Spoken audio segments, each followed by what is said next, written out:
Saat aku dinas malam, kulihat suami mengantar wanita lain ke IGD. Ternyata ia adalah gundiknya yang baru saja cek kandungan dan mereka diam-diam satu atap saat aku dinas malam. Malam itu, IGD sepi. Hanya desis AC dan suara monitor jantung di ruang observasi yang menjadi soundtrack shift malamku. Aku, Risma, baru saja menyelesaikan laporan perawatan pasien stroke di bed 3. Rasa lelah terasa di balik mata, tapi aku terbiasa. Dinas malam sebagai perawat adalah pilihanku. Konsekuensi dari rumah tangga yang butuh dana lebih dan jadwal yang bisa mengakomodasi kesepian. Ponsel di saku seragammu bergetar. Sebuah pesan masuk dari Mas Hanif. Rapat darurat kantor, Riz. Besok pagi mungkin baru pulang. Jangan tunggu. Aku sayang kamu. Aku membaca pesan itu 2 kali. Seperti biasa, singkat, efisien, dan berakhir dengan frasa cinta yang belakangan ini terasa seperti rutinitas.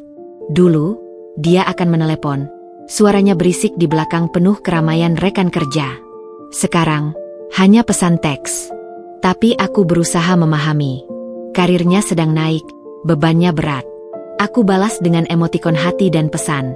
Oke, hati-hati. Jangan lupa makan. Kubalas dengan kopi dingin yang tersisa di meja. Pikiranku melayang ke rumah kami yang pasti gelap dan sunyi. Ke kamar tidur di mana aku terbiasa tidur sendiri. Ke Hanif yang belakangan terasa jauh, meski kadang masih mencium keningku sebelum berangkat. Aku menyalahkan kesibukanku dan kesibukannya.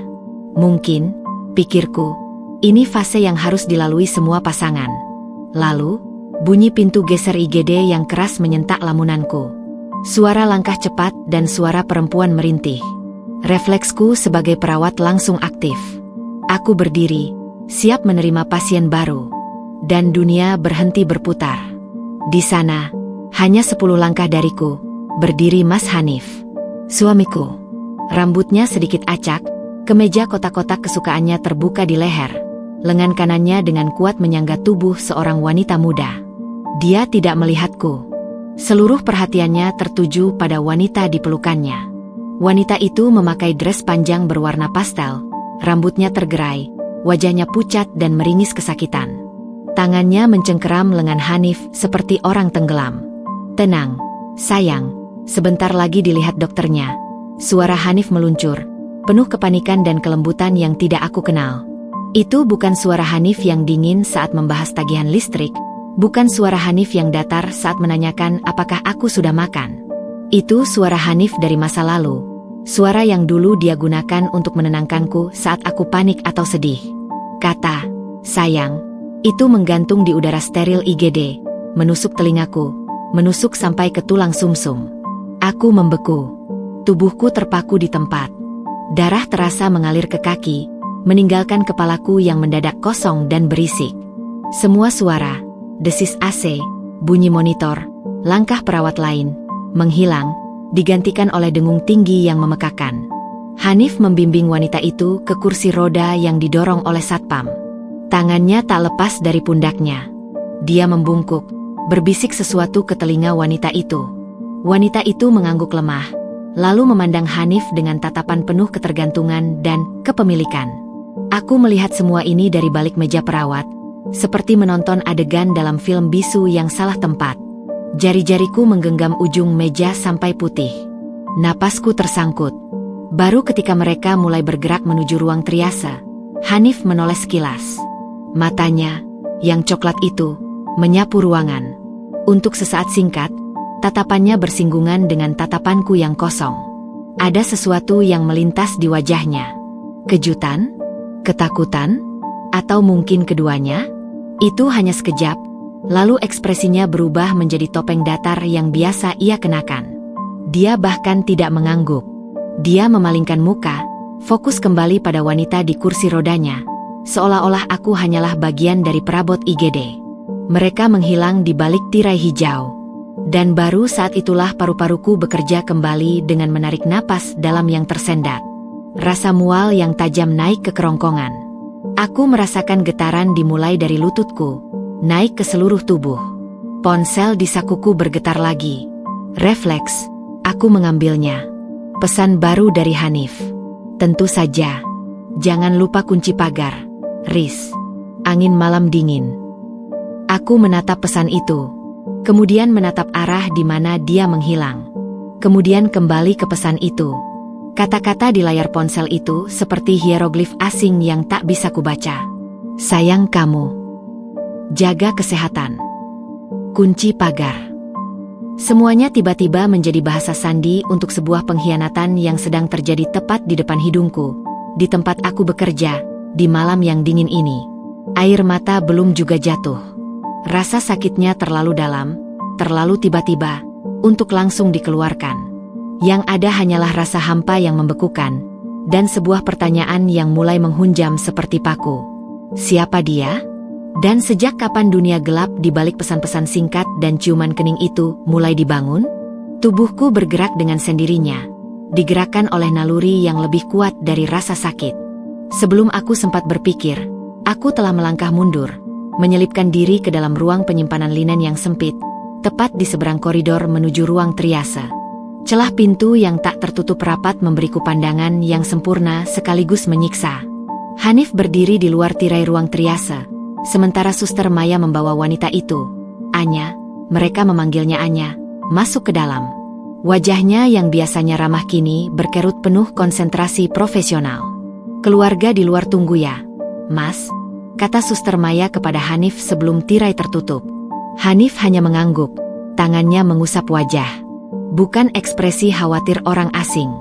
Itu adalah ekspresi lelah dan cemas yang dalam, ekspresi seorang suami.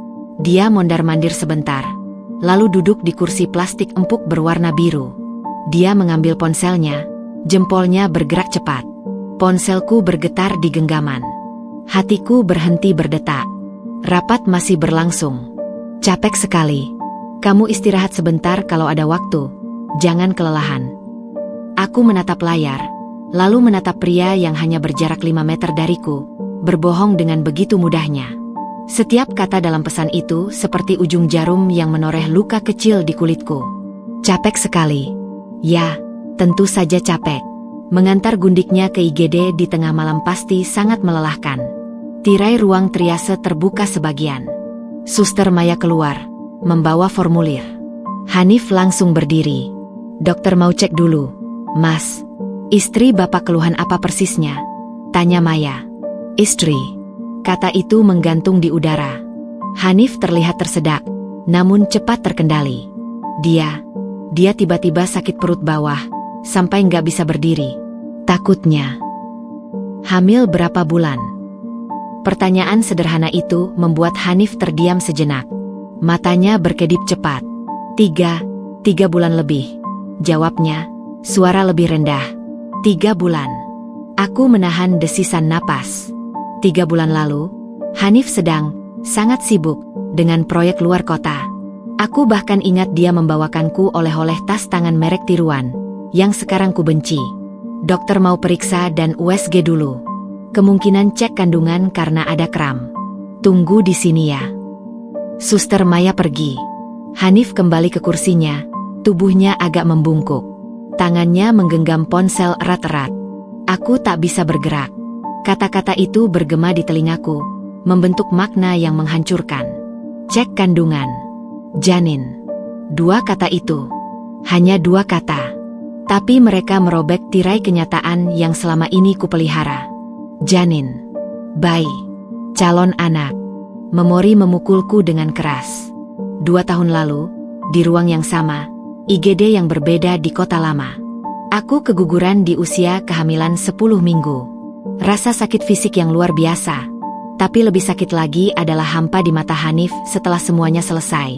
Dia memegang tanganku, berkata, yang penting kamu sehat. Tapi ada sesuatu yang padam dalam dirinya, dalam kami. Dan sejak saat itu, topeng kesehariannya mulai terbentuk. Aku menyalahkan diriku sendiri. Aku menyalahkan kesibukanku sebagai perawat. Aku berusaha lebih sabar, lebih pengertian. Dan kini dia punya janin dengan wanita lain. Di rahim yang lain, tumbuh kehidupan yang mungkin selalu dia inginkan, tapi tak lagi dariku. Air mata akhirnya meluap.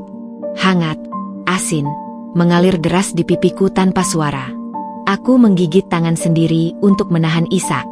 Rasa sakit dari gigitanku tak ada apa-apanya dibanding belati yang telah menancap di dada. Dari balik air mataku yang kabur, kulihat Hanif berdiri lagi. Dia menghampiri tirai, berusaha mendengarkan sesuatu. Lalu, dengan gerakan yang intim dan penuh kepedulian yang membuat dadaku sesak, dia membuka tirai sedikit dan membelai punggung Anya yang terbaring. Aku melihat jari-jarinya yang dulu sering membelai rambutku, kini menenangkan wanita itu. "Sudah, sayang, dokter yang baik nanti bantu. Aku di sini," bisiknya. Suara itu jelas terdengar sampai ke persembunyianku. Bisikan yang sama persis yang pernah dia lontarkan kepadaku saat aku patah tulang kaki setelah jatuh dari tangga. "Sudah, sayang, dokter yang baik nanti bantu. Aku di sini." Segalanya adalah daur ulang. Cintanya, kepeduliannya, bahkan kebohongannya. Hanya objeknya yang berganti. Ponselku bergetar lagi. Getarannya terasa seperti sengatan listrik. "Aku sayang kamu, Riz." Tidur yang nyenyak. Aku memandangi pesan terakhir itu. 3 kata yang kini menjadi lelucon paling kejam. "Aku sayang kamu." Mereka bersinar di layar, sementara sumber pengirimnya sedang membelai perut hamil wanita lain di balik tirai hijau.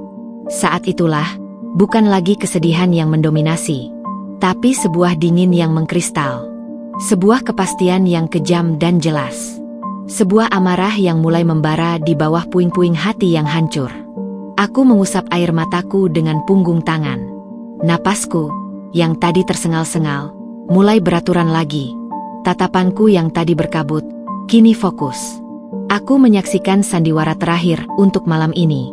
Dokter keluar, berbicara dengan Hanif. Istrinya alhamdulillah, janin baik. Kram karena kelelahan. Istirahat total, kontrol rutin. Hanif mengangguk lega, berjabat tangan dengan dokter. Dia seperti pahlawan dalam drama keluarga. Ketika Anya keluar dengan kursi roda, wajahnya sudah lebih cerah. Dia memegangi tangan Hanif. "Aku takut, Han," katanya, suara lirih. "Sudah, sekarang baik. Aku antar kamu pulang," kata Hanif, suara lembut. "Pulang? Kemana?" "Bukan ke rumah kami." Aku menyaksikan mereka pergi. Hanif dengan mantap mendorong kursi roda istrinya yang lain menuju pintu keluar IGD, menuju kehidupan mereka yang lain. Dan aku tetap berdiri di balik pintu linen. Dalam kegelapan parsial, ponsel yang penuh pesan cinta palsu masih menggenggam di tanganku. Malam ini, aku bukan hanya Risma, perawat jaga malam. Aku adalah Risma, istri yang baru saja menyaksikan nisan pernikahannya didirikan di depan matanya sendiri, dengan nama wanita lain yang terpahat di atasnya. Dinginnya IGD tidak lagi berasal dari AC. Dingin itu berasal dari dalam diriku sendiri. Sebelum shift berakhir, aku menghampiri komputer, membuka database pasien dengan hati-hati, dan mencatat 1 nama dan tanggal lahir yang akan menjadi kunci awal dari segala pencarianku. Anya Putri Maharani. 2 jam tersisa sebelum shiftku berakhir. 2 jam itu terasa seperti siksaan air menetes di batu. Setiap detik adalah gambaran ulang adegan Hanif membelai punggung Anya, bisikannya yang penuh dusta, dan kata, "janin," yang terus berdenyut di pelipisku seperti migrain akut. Aku menyelesaikan laporan dengan tangan yang stabil, tetapi pikiranku liar, merancang peta pengkhianatan. Saat jam menunjukkan pukul 5 pagi, aku bergegas meninggalkan rumah sakit. Udara pagi yang seharusnya segar terasa pengap di paru-paru. Mobilku, Kijang Innova biru tua yang dulu kami beli bersama, terasa seperti peti mati berjalan. Tapi aku punya tujuan. Apartemen Lavender. Aku memarkir di seberang, di tempat yang gelap namun masih memungkinkan untuk mengawasi pintu masuk utama. Jantungku berdegup kencang, berdebar antara harapan bodoh bahwa aku salah alamat dan desakan untuk melihat kebenaran dengan mataku sendiri. Kopi dingin di gelar plastik tak tersentuh. Pukul 6:10, sebuah taksi online berhenti. Hanif keluar, diikuti oleh Anya. Dia masih memegangi lengannya, tetapi Anya sudah bisa berjalan, meski lambat. Wajahnya masih pucat, tetapi ada senyum kecil di bibirnya ketika Hanif membetulkan syal di lehernya. Sebuah gerakan kecil yang penuh kepemilikan. Aku mencondongkan tubuh, napas tertahan. Mereka berdua masuk ke lobi. Beberapa menit kemudian, lampu di lantai 3, tepatnya unit nomor 307, menyala. Melalui balkon kaca, aku melihat bayangan mereka bergerak. Hanif melepas jaketnya. Anya mendekat, merangkulnya dari belakang, menempelkan pipinya di punggung Hanif. Dia membelai perutnya yang masih datar, lalu menunjuk ke arah Hanif seolah berkata, "Lihat, ini ayahmu." Aku menutup mata, rasa mual yang hebat menyerang. Gambaran itu terlalu jelas, terlalu intim. Mereka satu atap, di sanalah mereka membangun rumah tangga bayangan, sementara aku menjaga rumah asli yang kosong. Di sanalah dia mungkin menyiapkan sarapan untuknya, menonton film bersamanya, berbagi kasur. Semua hal yang dia klaim tidak punya waktu untuk lakukan bersamaku. Dengan tangan gemetar, aku menyalakan mobil dan pulang. Rumah kami, sebuah rumah 2 lantai di perumahan klaster yang dulu jadi impian kami, terasa seperti set film yang sudah usai syuting. Sunyi, bersih, dan penuh dengan barang-barang yang menceritakan kebohongan. Foto pernikahan kami di dinding ruang tamu tersenyum manis, kini terasa seperti ejekan. Aku tidak bisa tidur. Setiap sudut rumah berteriak tentang ketidakhadirannya. Aku mandi air panas, berusaha mencuci kotoran pengkhianatan yang seolah menempel di kulit. Saat aku membuka lemari pakaian Hanif, pakaian-pakaiannya tersusun rapi. Bau aftershave-nya yang familiar menyergapku, membuat dada sesak. Tanpa benar-benar berpikir jernih, aku mulai mencari. Aku tidak tahu apa yang kucari. Mungkin kwitansi hotel, catatan cinta, atau apapun yang bisa memberikan konteks lebih pada mimpi buruk ini. Awalnya, tidak ada. Hanif selalu rapi dan berhati-hati. Tapi kemudian, di tempat sampah kecil di kamar mandinya, yang biasanya kulupakan karena dia yang membuangnya, ada sesuatu yang menarik perhatianku. Sebuah struk belanja dari apotek ternama yang terlipat sebagian. Aku mengambilnya dengan ujung jari, jantung berdebar kencang. Apotek Sehat. Tanggal 16 Oktober 2023. Folat zat besi komprehensif, 1 botol. Susu ibu hamil rasa vanila, 2 kotak. Vitamin prenatal, 1 botol. Total, Rp 487.000. Tanggalnya membuatku terpana. 16 Oktober itu adalah hari ulang tahun pernikahan kami yang kelima. Aku ingat betul. Hari itu aku menyiapkan makan malam spesial, menyalakan lilin. Hanif pulang terlambat, membawakan kue bolu yang dibeli di toko biasa. Dia terlihat lelah. "Maaf, Riz, proyek mendadak." "Selamat ulang tahun pernikahan," katanya sambil mencium keningku. Aku memaafkannya, bahkan merasa kasihan padanya. Dan ternyata, di hari yang seharusnya menjadi hari kami, dia membelikan vitamin dan susu untuk kehamilan wanita lain. Uang yang mungkin bisa membelikanku bunga atau hadiah kecil, dialirkan untuk membangun kehidupan yang lain. Rasa sakit itu berganti dengan kemarahan yang membara dan dingin. Aku tidak lagi menangis. Aku melipat struk belanja itu dengan rapi dan menyimpannya di dompetku. Ini adalah bukti pertama. Bukti nyata dari kebohongan yang selama ini hanya berupa firasat dan pesan teks. Aku berjalan menuju dapur, tempat kalender keluarga tergantung. Tanggal 16 Oktober diberi tanda hati olehku. Aku merobek halaman itu, meremasnya, dan membuangnya ke tempat sampah. Lalu, dengan pikiran yang tiba-tiba jernih dan fokus, aku mengambil buku catatan kecil dan pena. Aku mulai membuat daftar. 1. Nama DOB-nya sudah ada dari database rumah sakit. 2. Alamat apartemen Lavender, unit 307. 3. Struk belanja apotek sehat, 16 Oktober. 4. Waktu kedatangan kondisi Anya di IGD. 5. Kata-kata Hanif Suster Maya, istri, cek kandungan, janin. Ini baru permulaan. Aku butuh lebih banyak. Aku butuh tahu seberapa dalam pengkhianatan ini. Aku butuh tahu seberapa banyak uang kami, uang keluarga kami, yang dialirkan ke sana. Aku butuh tahu sejak kapan. Dengan daftar di tanganku, aku memandangi rumah kami. Barang-barang ini, kenangan ini, bahkan pria yang kukenal sebagai suamiku, semuanya tiba-tiba terlihat asing. Aku adalah orang asing di rumahku sendiri. Dan di suatu tempat, hanya 10 menit dari sini, ada rumah lain yang lebih nyata bagi Hanif. Tapi rasa sakit yang melumpuhkan itu perlahan mulai berubah menjadi sesuatu yang lain. Sesuatu yang lebih tajam, lebih fokus, dan lebih berbahaya. Itu adalah tekad. Mereka mungkin berpikir hidup mereka rapi. Mereka mungkin berpikir aku hanya istri yang sibuk, terlalu lelah untuk memperhatikan, terlalu mencintai untuk mencurigai. Mereka salah. Aku adalah Risma, seorang perawat yang terbiasa menghadapi krisis, darah, dan keputusan sulit. Dan kini, hidupku sendiri adalah kasus gawat darurat yang harus diselamatkan. Pelan-pelan, dengan langkah yang tenang, aku mulai membersihkan jejak investigasi kecilku. Mengembalikan segala sesuatu ke tempatnya. Seperti Hanif yang menyembunyikan kehidupan gelapnya, aku akan menyembunyikan pencarianku akan kebenaran. Permainan baru saja dimulai. Dan kali ini, aku tidak akan lagi menjadi korban yang buta. Aku akan menjadi pengamat yang sabar, pencari fakta yang teliti. Dan suatu hari nanti, aku akan menjadi hakim yang membawa keadilan. Hidup berjalan di atas dua rel paralel yang patah hati. Di satu sisi, aku tetap Risma, istri yang pulang dengan lelah, memasak untuk suami yang jarang ada, dan tidur di sisi tempat tidur yang semakin dingin. Di sisi lain, aku adalah Risma sang penyelidik, mata-mata di hidupku sendiri, dengan buku catatan kecil yang tersembunyi di antara berkas-berkas jurnal keperawatan.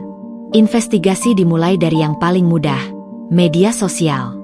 Dengan nama Anya Putri Maharani dan foto wajahnya yang kuingat jelas dari IGD, pencarian tidak butuh waktu lama. Akun Instagramnya tidak dikunci. Anyam. Bio sederhana. Just Grateful Marketing Executive at Shnergi Digital Solutions. Shnergi Digital Solutions. Nama itu menimbulkan gemuruh di kepala. Itu adalah vendor pemasaran digital yang selama 6 bulan terakhir sering bekerja sama dengan perusahaan Hanif, PT Bina Karsa. Aku ingat Hanif beberapa kali membawa brosur dan proposal dari mereka ke rumah. Vendor baru, lumayan agresif, katanya dulu. Sekarang aku tahu apa yang benar-benar agresif dari vendor itu. Aku mengamati feednya. Tidak ada foto Hanif, tentu saja. Tapi ada petunjuk. Foto selfie di dalam mobil dengan jok kulit coklat. Persis seperti mobil Hanif yang baru saja dia ganti setahun lalu, dengan alasan butuh yang lebih mewah untuk klien. Ada foto meja kerja dengan background gedung yang familiar. Gedung tempat Hanif bekerja. Captionnya, lunch break at my favorite spot, with my favorite view, tanggalnya 3 bulan lalu, saat Hanif dinas luar kota. Yang paling menusuk adalah unggahan 2 minggu lalu. Sebuah foto pergelangan tangan mungil dengan gelang bertuliskan, Baby, dari sebuah brand mahal. Captionnya hanya emotikon hati dan bintang. Ratusan ucapan selamat berjejer di kolom komentar. Congrats sayang. Wah calon mama. Semoga sehat selalu bun and baby. Aku menelusuri siapa saja yang memberikan ucapan. Dan di sana, seperti tamparan di siang bolong, ada komentar dari akun yang kukenal sangat baik MHF. Itu adalah akun Instagram Hanif yang jarang dipakai, yang biasanya hanya berisi repost berita-berita ekonomi. Komentarnya sederhana, hanya emotikon pelukan. Tapi itu lebih dari cukup. Itu adalah pengakuan di ranah publik, meski terselubung. Puas dengan media sosial, langkah berikutnya adalah pengawasan fisik. Dengan menggunakan mobil sewaan yang kubooking online, aku mulai mengikuti rutinitas Anya. Dia tinggal di apartemen lavender, tapi bekerja di sebuah coworking space di kawasan bisnis. Aku parkir di seberang, mengamatinya dengan topi dan kacamata gelap. Dia cantik, muda, mungkin baru awal 20-an, dan tampak penuh percaya diri. Selama 3 hari pengamatan, aku melihatnya bertemu klien, tertawa lepas di kafe, dan sekali, bertemu dengan seorang wanita parubaya yang wajahnya mirip dengannya, mungkin ibunya. Mereka terlihat akrab, ibunya memegang tangan Anya dan menatap wajahnya penuh perhatian. Rasa sakit yang tak tertahankan mendesak di dada. Ibuku telah lama meninggal. Aku tidak punya itu. Dan ibu Hanif? Selama ini dia selalu bersikap dingin dan sedikit menjauh. Hari keempat, aku mendapatkan petunjuk berharga. Anya bertemu dengan seorang rekan kerjanya di lobi coworking space. Percakapan mereka tidak kudengar, tetapi saat mereka berpisah, rekan kerjanya berkata dengan suara agak keras, Ya udah, kamu hamil. Jangan banyak-banyak meeting sama klien yang ganteng ya. Nanti Mas Hanif marah. Tawa kecil Anya. Ah, dia sih overprotective. Mas Hanif. Nama itu disebutkan dengan ringan, akrab, seperti sebuah fakta yang diterima umum di lingkaran sosialnya. Dia tidak menyembunyikannya. Dia bangga memilikinya. Dan Hanif membiarkan, bahkan mungkin mendukung, pengakuan sosial itu dalam kehidupan Anya. Malamnya, di rumah, Hanif pulang tepat waktu untuk makan malam. Sebuah kejadian langka. Dia membawakan aku martabak manis, makanan favoritku. Kamu kelihatan lemas, Riz. Jangan kebanyakan kerja, katanya sambil menyajikan teh. Aku memandangnya, berusaha mencari sisa-sisa pria yang dulu kucintai di balik topeng keseharian ini. Kamu juga, Mas. Proyek dengan sinergi digital masih menyita waktu. Dia sedikit terhenti, sendok di tangannya berhenti sebentar. Oh, itu. Sudah hampir selesai. Kenapa? Cuma tanya. Dengar-dengar vendor itu cukup profesional. Ya, lumayan. Account eksekutifnya cukup responsif, katanya, menghindari kontak mata. Account eksekutifnya, Anya, cukup responsif. Pilihan katanya yang aman, steril. Aku ingin berteriak. Aku ingin melemparkan martabak itu ke wajahnya dan menanyakan tentang kehamilan, tentang apartemen, tentang gelang bayi.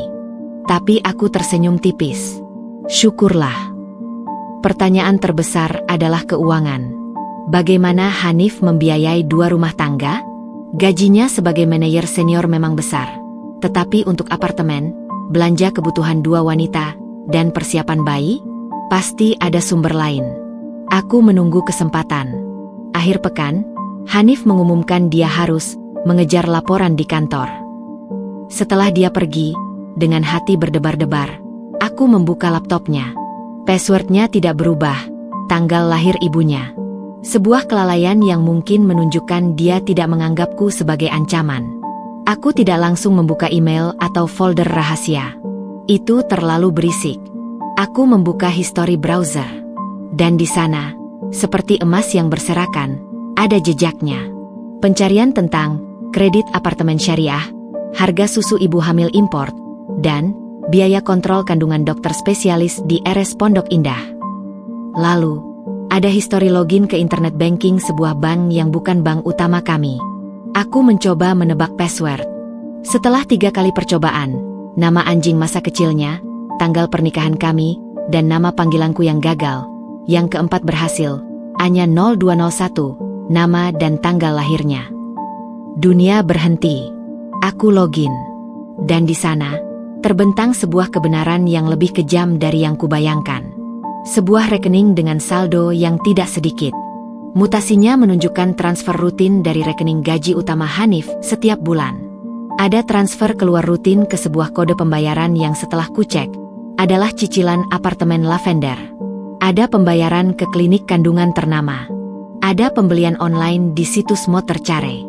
Yang paling menghancurkan adalah satu transfer besar, 3 bulan lalu, dari rekening ini ke rekening atas nama Anya sendiri, dengan keterangan, untuk kamu dan calon bayiku. Mencintaimu.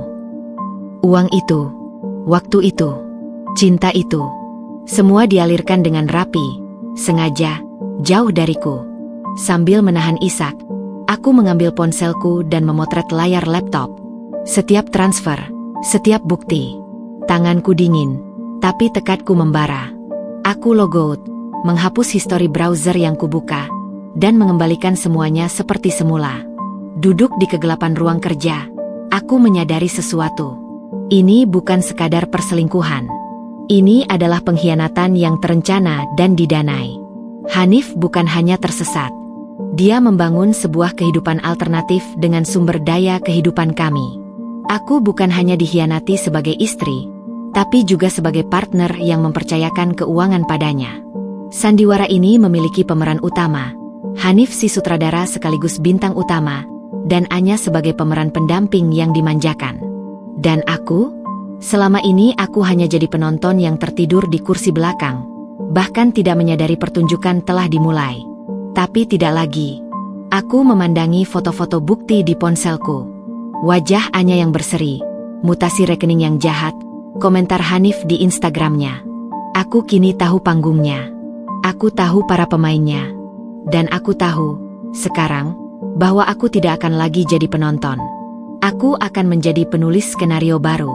Dan dalam skenario itu, Karma akan menjadi aktor utama. Setelah malam yang penuh badai di depan laptop Hanif, aku masuk ke fase berikutnya, operasi penyamaran.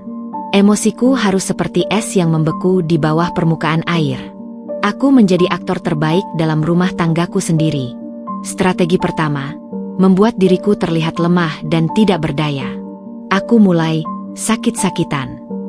Migrain berkepanjangan yang kujadikan alasan untuk sering berbaring di kamar. Aku mengeluh lelah berkepanjangan pasca dinas, bahkan meminta jadwal shift malam yang lebih jarang. Sesuatu yang kumohon dengan air mata pada kepala perawat, dengan alasan kesehatan mental yang terkuras. Aku lelah sekali, Bu. Rasanya seperti tidak sanggup lagi, kataku pada kepala perawat Wati, dan itu bukan sepenuhnya akting. Kelelahan batin itu nyata. Wati, yang iba, mengizinkanku lebih banyak jadwal siang. Efeknya langsung terasa pada Hanif. Dengan jadwalku yang kini lebih normal, dia harus lebih berhati-hati. Tapi di matanya, aku melihat sesuatu selain kewaspadaan, rasa aman yang naif. Dia mengira tekanan kerjaku yang menyebabkan kelemahan ini, sekaligus membuka lebih banyak ruang baginya untuk rapat malam dan proyek luar kota tanpa kecurigaan. Kamu istirahat saja, Riz. Biar aku yang urus semuanya, katanya suatu malam, menepuk pundakku dengan sikap protektif yang kini terasa sangat palsu. Di balik nada lembutnya, aku mendeteksi kelegaan. Istri yang sakit dan lelah adalah istri yang tidak akan punya energi untuk menyelidiki. Strategi kedua, memberikan kepercayaan palsu dan memanipulasi informasi. Aku sengaja membiarkan beberapa kelalaian kecil. Aku lupa membayar tagihan listrik hingga hampir terkena denda, lalu memohon maaf pada Hanif. Aduh, Mas, maaf ya, pusingku bikin daya ingat kacau. Hanif, yang memang selalu kontrol terhadap keuangan, hanya menghela napas. Sudah, lain kali serahkan saja padaku. Dan itu yang kuinginkan, agar dia semakin yakin bahwa aku tidak lagi mampu mengurus hal-hal penting, termasuk keuangan rumit yang mungkin akan menelanjangi hidupnya yang lain. Aku juga mulai bercerita tentang teman sekerja yang dicerai suaminya karena selingkuh. Kasihan ya, Mas, dia tidak tahu sama sekali. Sampai ketemu bukti baru sadar, kataku sambil menyuapi nasi, mengamati reaksinya. Hanif mengunyah dengan lambat, tatapannya menghindar. Ya, namanya juga hidup. Kadang orang mengambil keputusan salah, jawabnya datar. Tangan kanannya, tanpa disadarinya, mengetuk-ngetuk meja dengan gugup. Strategi utama, dan paling berisiko, adalah pemasangan alat. Disinilah aku memanggil sekutuku yang paling penting, Irfan, sepupuku yang bekerja sebagai IT forensik di sebuah perusahaan cyber security. Kami bertemu di sebuah warung kopi sepi. Wajahnya murung saat kuceritakan semuanya, lengkap dengan foto-foto bukti mutasi rekening. Dasar bajingan, gumam Irfan, mengepalkan tangan. Apa yang kamu butuhkan, Riz? Aku butuh rekaman percakapan di mobilnya, GPS lokasinya. Apapun yang bisa memberitahuku kemana dia pergi dan apa yang dia bicarakan. Irfan mengangguk, pikirannya bekerja. Kamera dashcam bisa dimanipulasi. Tapi lebih baik kita pasang device kecil yang bisa sinkron ke cloud. Aku yang atur. Tapi, ini riskan, Riz. Kalau ketahuan, dia tidak akan mencurigai aku, Van. Dia pikir aku sudah hampir patah, kataku. Suaraku lebih tegas dari yang kuduga. 2 hari kemudian, dengan alasan servis rutin dan bersih-bersih interior, aku membawa mobil Hanif ke bengkel langganan. Irfan sudah menunggu di sana, menyamar sebagai teknik audio. Dalam waktu kurang dari 1 jam, sebuah perangkat kecil yang tidak terlihat tertanam sempurna di balik panel dashboard, tersambung ke power mobil dan jaringan SIM card khusus. Ini akan merekam audio otomatis saat mesin hidup, dan mengirim data GPS real-time serta rekaman suara terkompresi ke server pribadi. Jelas Irfan, menunjukkan aplikasi sederhana di ponselku. Passwordnya hanya kamu dan aku yang tahu. Hari-hari berikutnya adalah ujian kesabaran. Aku menjalani rutinitas dengan wajah lesu, sementara di dalam, setiap getar notifikasi dari aplikasi itu membuat jantungku berdebar kencang. Aku mendengarkan rekaman-rekaman itu di kamar mandi, dengan earphone, atau saat berjalan-jalan sendirian. Suara mereka, tawa mereka, kebohongan mereka. Suatu siang, dari rekaman, kudengar Anya bertanya dengan suara cemas. "Kapan kamu akan bilang ke istrimu, Han? Perutku sudah mulai kelihatan nih. Aku nggak mau anakku lahir tanpa status yang jelas." Lalu suara Hanif, tenang namun penuh janji kosong. "Sabarlah, sayang. Risma lagi tidak stabil. Aku tunggu waktu yang tepat. Percayalah, yang terbaik untuk kita bertiga adalah aku tetap di rumah itu." Sambil pelan-pelan memindahkan aset. "Nanti kalau dia sudah lebih kuat, atau kalau dia yang minta cerita, semua akan lebih mudah. Kamu dan bayi ini prioritasku." Prioritas, kata itu seperti silet. Dan rencana untuk memindahkan aset membuat darahku membeku. Dia bukan hanya berselingkuh. Dia merencanakan pengkhianatan finansial yang sistematis. Rekaman lain, lebih mengerikan. Mereka sedang membicarakan rumah. Bukan rumah kami, tapi sebuah rumah kecil di kawasan Bogor yang sedang mereka incar. "Bonus kuartal depan akan kugunakan untuk DP rumah Bogor itu, sayang," kata Hanif. "Lingkungannya bagus untuk anak. Dekat dengan orang tuamu juga." "Tapi aku masih mau tinggal di Lavender, dekat kamu," sahut Anya, merajuk. "Tenang, nanti kita jual Lavender setelah rumah Bogor jadi. Anggap saja ini investasi untuk masa depan anak kita." Mereka berencana menjual apartemen yang dibeli dengan uang dari kantong keluarga kami, untuk membangun sarang baru yang lebih permanen. Percakapan itu sekaligus memberitahuku tentang bonus besar yang akan dia terima. Bonus yang selama ini tidak pernah dia singgung padaku. Aku mencatat semuanya. Tanggal, jam, isi percakapan. Bukti audio itu adalah harta karun yang sekaligus racun. Setiap kali mendengarnya, rasanya seperti disiksa. Tapi itu juga yang memberiku kekuatan untuk tidak menyerah. Suatu malam, Hanif pulang dengan membawa sebungkus bakso tahu, makanan yang dulu sering kami bagi saat masih pacaran. "Ini, buat kamu. Biar semangat," katanya. Aku menerimanya, tersenyum tipis. Di kepalaku, bergema suaranya di rekaman. "Risma lagi tidak stabil." "Terima kasih, Mas. Masih ingat ya?" kataku, menahan mual. "Masakan yang kita sukai dulu," ujarnya, lalu mencium keningku. "Aku sayang kamu." Kali ini, aku tidak menanggapi. Aku hanya menunduk, pura-pura menikmati bakso tahu yang terasa seperti kapas di mulutku. Ciuman itu, kata-kata itu, semuanya adalah bagian dari strateginya. Dan kini, aku punya strategiku sendiri. Perangkap telah terpasang. Umpan berupa istri yang lemah dan tak berdaya telah dilahannya.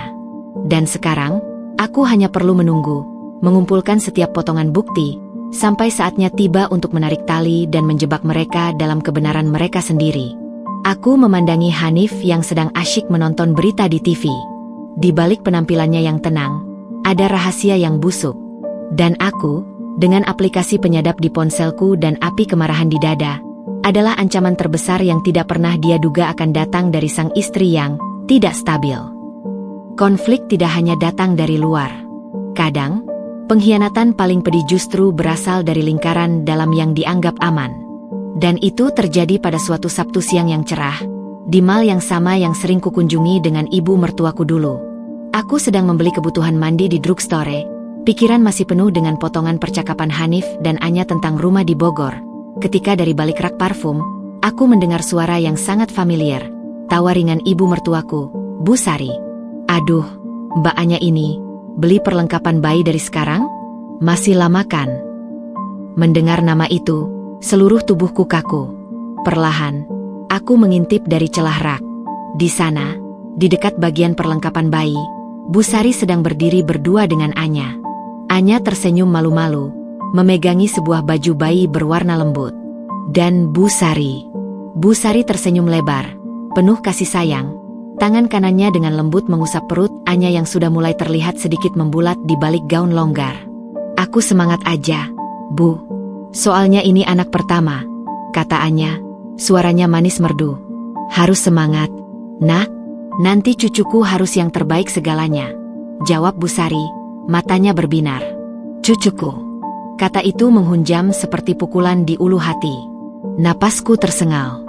Aku bersandar pada rak untuk menahan tubuh yang tiba-tiba lunglai. Ibuku sendiri sudah tiada. Selama ini, aku menganggap Bu Sari sebagai pengganti.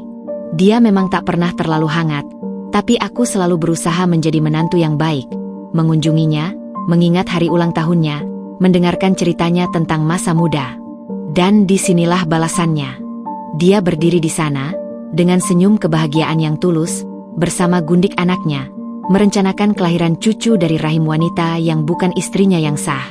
Aku melihat mereka mengobrol akrab, lalu berjalan bersama menuju kasir. Bu Sari bahkan yang mengeluarkan dompet dan membayar beberapa item belanjaannya. Sebuah pengakuan dan dukungan yang sangat nyata. Aku tidak bisa bergerak. Rasa sakit karena Hanif satu hal. Tapi melihat ibu mertua, satu-satunya figur, ibu, yang kumiliki, begitu mudah menerima dan mendukung pengkhianatan anaknya, itu adalah luka yang berbeda. Lebih dalam, lebih personal. Aku pulang dengan tubuh gemetar. Malam itu, Hanif, ada acara kantor. Aku duduk di ruang tamu yang gelap, memandangi foto pernikahan kami di mana Bu Sari duduk di tengah dengan bangga. Kemarahan yang dingin mulai menggantikan rasa sakit. Keesokan harinya adalah hari Minggu, hari di mana biasanya kami berkunjung ke rumah ibu. Seperti biasa, Hanif mengajakku. Wajahnya polos. Dia tak tahu bahwa aku tahu. Kamu baik-baik saja? Kamu kelihatan pucat, tanyanya di mobil. Migrain sedikit. Tapi nggak apa-apa. Aku kangen sama ibu, jawabku, tersenyum tipis. Sesampainya di rumah ibu mertua, segalanya terasa seperti sandiwara yang lebih buruk dari biasanya. Bu Sari menyambut dengan biasa, cium kening Hanif, pelukan singkat padaku. Tapi mataku sekarang terbuka. Aku melihat bagaimana pandangannya sesekali mencuri ke arah Hanif dengan kebanggaan, dan kepadaku dengan rasa kasihan yang dangkal, seolah aku adalah sebuah benda yang akan segera digantikan. Saat makan siang, kesempatan itu datang. Ibu, kemarin aku kemal lihat Mbak Anya, kataku tiba-tiba, suara tenang sambil menyendok sayur. Dua pasang mata, Hanif dan ibunya, tertuju padaku dengan cepat. Hanif hampir tersedak air minum. Bu Sari berhenti mengunyah. Oh, Anya? Teman kantor Hanif itu? Tanya Bu Sari, berusaha santai, tapi nada suaranya sedikit lebih tinggi. Iya, dia lagi beli baju bayi. Lucu-lucu. Kayaknya hamil ya? Aku menatap langsung ke mata Bu Sari. Ruang makan menjadi sunyi. Hanif menghela napas. Iya, Riz. Dia hamil. Tapi, itu bukan. Bu Sari memotong, dengan suara yang tiba-tiba menjadi protektif. Iya, Riz. Anya itu anak yang baik. Sedang hamil, tapi pacarnya kabur. Kasihan sekali. Jadi kita, sebagai keluarga besar Hanif, ya harus bantu. Hanif kan anak baik, suka menolong. Cerita yang dibuat-buat itu meluncur begitu mudah dari mulutnya. Pacar kabur. Kasihan. Menolong. Aku melihat ke arah Hanif. Dia mengangguk cepat. Wajahnya lega karena ibunya telah menyelamatkan situasi. Oh, gitu, kataku, pura-pura tersentuh. Kasihan ya. Tapi ibu sudah kenal dekat sama Mbak Anya? Kemarin aku lihat ibu sama dia akrab banget. Bu Sari tersipu. Ya, karena Hanif sering bantu, jadi ya aku kenal. Kita harus support yang kesusahan, kan? Aku setuju, Bu, kataku, tersenyum manis. Di dalam hatiku, segalanya runtuh. Mereka sudah membentuk aliansi. Ibu mertuaku bukan hanya tahu, dia berpihak. Dia lebih memilih calon cucu dari rahim lain daripada keutuhan rumah tangga anaknya sendiri. Atau mungkin, dalam pikirannya, rumah tangga ini sudah dianggap gagal karena aku belum juga memberikannya cucu. Pulang dari rumah ibu, suasana dalam mobil sangat tegang. Hanif akhirnya bicara. Risma, tentang Anya. Aku nggak mau bahas, Mas, potongku, menatap keluar jendela. Ibu sudah bilang, kamu cuma menolong. Aku percaya saja. Diamku, yang dia kira sebagai penerimaan naif, sebenarnya adalah bara yang membara. Sekarang aku tahu medan perangnya lebih luas. Aku tidak hanya melawan Hanif dan Anya, tapi juga melawan prasangka dan ambisi seorang ibu yang ingin cucu dengan cara apapun. Malam itu, di aplikasi penyadap, ku dengar percakapan Hanif menelepon ibunya. "Thanks, Bu, sudah nyelamatin tadi siang." Risma kayaknya percaya. "Ya sudah, itu yang terbaik. Tapi Han, kamu harus pelan-pelan. Jangan sampai Risma tahu yang sebenarnya. Dia bisa gila. Itu perempuan gak stabil." "Iya, Bu. Aku tunggu waktu yang tepat. Yang penting anak itu, Han. Ibu tunggu cucu pertama. Apapun itu, yang sehat. Apapun itu." Artinya, meski dari selingkuhan, meski menyakiti istri sah anaknya sendiri, prioritas mereka jelas. Garis keturunan. Pengkhianatan berlapis itu mengeraskan hatiku. Sekarang, dalam daftar musuhku, ada satu nama tambahan, Bu Sari. Dia yang seharusnya menjadi tempatku berlindung, justru menjadi penyokong utama kehancuran rumah tanggaku. Namun, di balik kepedihan, muncul pemikiran yang dingin. Sekutu mereka adalah kelemahan mereka. Ikatan emosional Bu Sari pada calon cucu itu bisa menjadi senjata makan tuan. Dan aku akan menemukan caranya. Aku memandangi langit malam dari jendela kamar. Bintang-bintang yang dulu terlihat indah, kini terlihat dingin dan jauh. Tapi di kegelapan itu, tekadku justru menyala lebih terang. Perang ini semakin rumit, tapi aku tidak akan mundur. Setiap pengkhianatan baru hanya menambah bahan bakar bagi tekadku untuk membongkar semua kebohongan dan memastikan karma menjalankan tugasnya. Tidak hanya untuk Hanif dan Anya, tapi untuk semua yang diam-diam mendukung kehancuranku.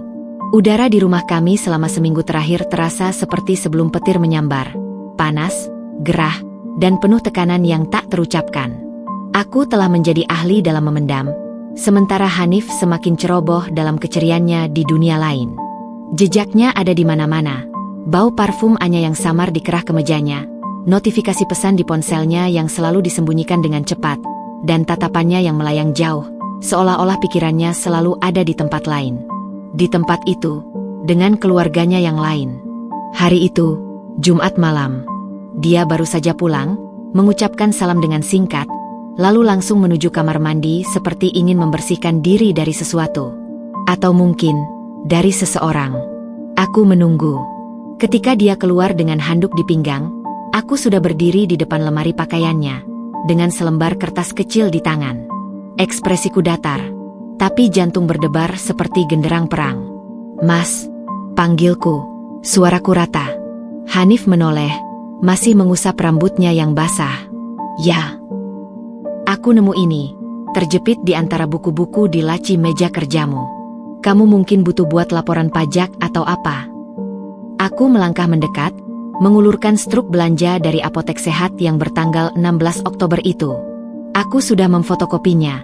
Yang asli tetap aman di tempat rahasia. Yang kusodorkan adalah fotokopian yang sudah agak usang. Wajah Hanif berubah dalam sekejap. Darah seolah mengalir menjauh dari kulitnya, meninggalkan wajah yang pucat pasi di bawah cahaya lampu kamar. Matanya membelalak, menatap struk itu seperti ular berbisa. Tangannya yang sedang mengusap rambut berhenti di udara. Itu apa?" tanyanya, suaranya serak, mencoba untuk tidak mengambilnya.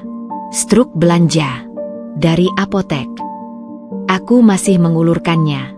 "Tanggalnya hari ulang tahun pernikahan kita yang kelima. Yang kamu bilang ada proyek mendadak." Dia akhirnya mengambil kertas itu. Jari-jarinya gemetar ringan. Matanya cepat sekali membaca setiap baris. Folat zat besi. Susu ibu hamil. Vitamin prenatal. Ini bukan milikku," bantunya, tapi suaranya kehilangan tenaga. "Loh, dapatnya di mejamu, Mas. Terjepit di buku laporan keuangan kuartal ketiga," kataku, tetap tenang. "Bukan milikmu, tapi tersimpan rapi di berkas-berkasmu." Aneh. Dia menarik napas dalam. Aku bisa melihat otaknya bekerja dengan cepat, mencari jalan keluar. "Oh, Ini pasti punya Pak Budi, kolega aku di kantor. Istrinya hamil. Dia titip beli karena apotek dekat sini tutup. Terus dia lupa ambil. Pak Budi? Yang kantornya di lantai 6 itu? Istrinya hamil anak keempat kan? Masih perlu beli susu ibu hamil dan vitamin prenatal merek premium? Tanyaku, menaikkan satu alis. Aku tahu karena istrinya Pak Budi pernah kubantu saat berpraktik di klinik. Dia tipe yang sangat hemat. Hanif mulai berkeringat. Ya, mungkin hadiah. Aku nggak tahu detailnya.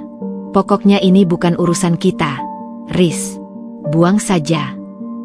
Dia meremas kertas itu dengan kasar. Tapi tanggalnya. Mas, malam itu kamu pulang bawa kue bolu untukku. Ternyata sorenya sempat beli vitamin untuk istri orang. Tekanku pelan namun tajam. Dia mendecak. Ekspresinya berubah dari panik menjadi defensif. Bahkan agak marah. Ini taktik klasiknya. Risma, apa maksudmu? Kau menginterogasiku karena secarik struk belanja? Apa kau tidak percaya padaku? Aku tak menjawab. Aku hanya menatapnya, tatapan yang dalam, seolah ingin menembus semua lapisan kebohongannya. Diamku lebih mengancam daripada teriakan. Merasa diserang, Hanif melanjutkan dengan nada yang lebih tinggi. Aku sudah lelah seharian kerja. Pulang mau istirahat, malah disambut dengan kecurigaan macam ini. Apa selama ini kau mengawasiku? Menguntit aku. Senyum tipis akhirnya muncul di bibirku. Senyum getir yang membuatnya sedikit terperanjat. Menguntit, ucapku perlahan. Kenapa aku harus menguntitmu, Mas? Apa ada yang perlu diuntit? Dia tercekat. Sadar bahwa dia hampir tergelincir mengakui sesuatu. Enggak. Maksudku, jangan cari-cari kesalahan. Riz, itu hanya salah paham. Oh, aku paham, kok, kataku. Sekarang aku yang mendekat, suaraku berbisik namun penuh arti. Aku paham kalau vitamin dan susu itu untuk ibu hamil. Aku paham tanggalnya adalah hari yang seharusnya spesial untuk kita berdua. Dan aku juga paham. Aku berhenti sebentar, memastikan setiap kata tertanam. Apartemen di lavender itu punya siapa? 5 kata terakhir itu seperti pentungan yang menghantam kepala Hanif. Dia terdiam sepenuhnya. Pernapasannya menjadi berat.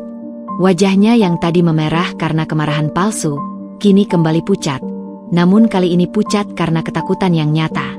Matanya membelalak, berusaha mencari sisa-sisa kepalsuan di wajahku.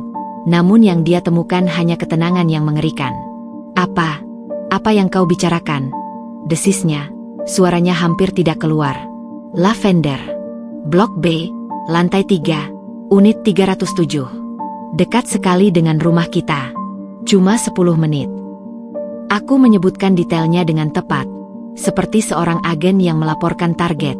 Aku tahu siapa yang tinggal di sana. Aku tahu kondisinya. Aku bahkan tahu nama dokter kandungannya. Sekarang, Hanif terhuyung mundur. Punggungnya membentur pintu lemari. Handuk di pinggangnya hampir terlepas. Dia tampak seperti orang yang baru saja disergap di tempat yang paling dia yakini aman. Kau mengikutiku? Tanyanya lagi, dengan nada yang berbeda. Bukan lagi kemarahan, tapi kekalahan. Aku nggak perlu menguntit untuk melihat kebenaran yang terpampang nyata. Mas, jawabku. Kebenaran itu baunya terlalu menyengat. Bau parfumnya nyangkut di bajumu. Senyummu saat menerima pesan darinya terlalu cerah untuk sekadar pesan kantor. Dan, ibumu sudah menerimanya, kan? Sebagai calon ibu dari cucunya. Satu persatu, aku melepaskan semua kartu yang kumiliki. Bukan semua, tentu saja. Tidak tentang rekening terpisah, tidak tentang rekaman percakapan, tidak tentang rencana mereka membeli rumah di Bogor. Hanya cukup untuk membuatnya tahu, sandiwara ini telah usai. Hanif terpeleset, lalu duduk di tepi tempat tidur, kepalanya tertunduk ke tangan. Dia tak lagi membantah. Dia tak lagi berakting. Untuk pertama kalinya dalam waktu lama, aku melihatnya tanpa topeng.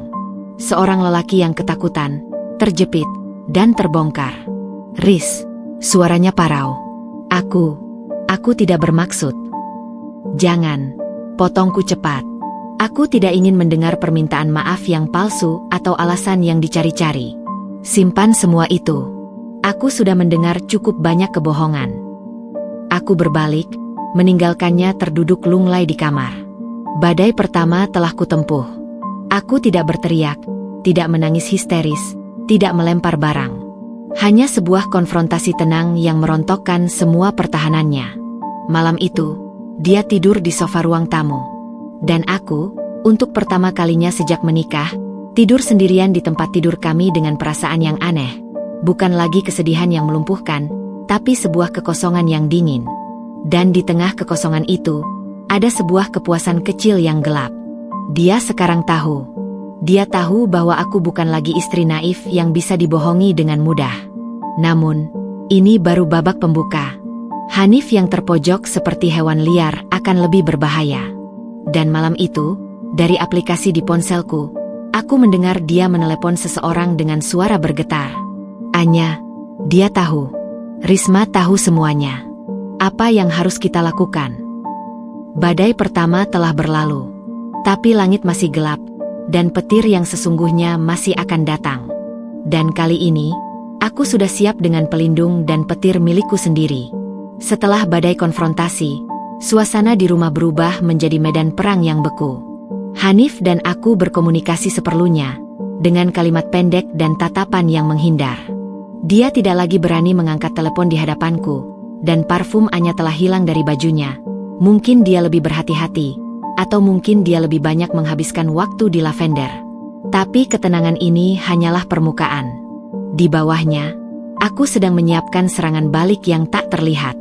Dari rekaman-rekaman yang terkumpul, aku tahu perusahaan Hanif, PT Binakarsa, sedang bersiap untuk tender proyek infrastruktur digital pemerintah yang sangat besar.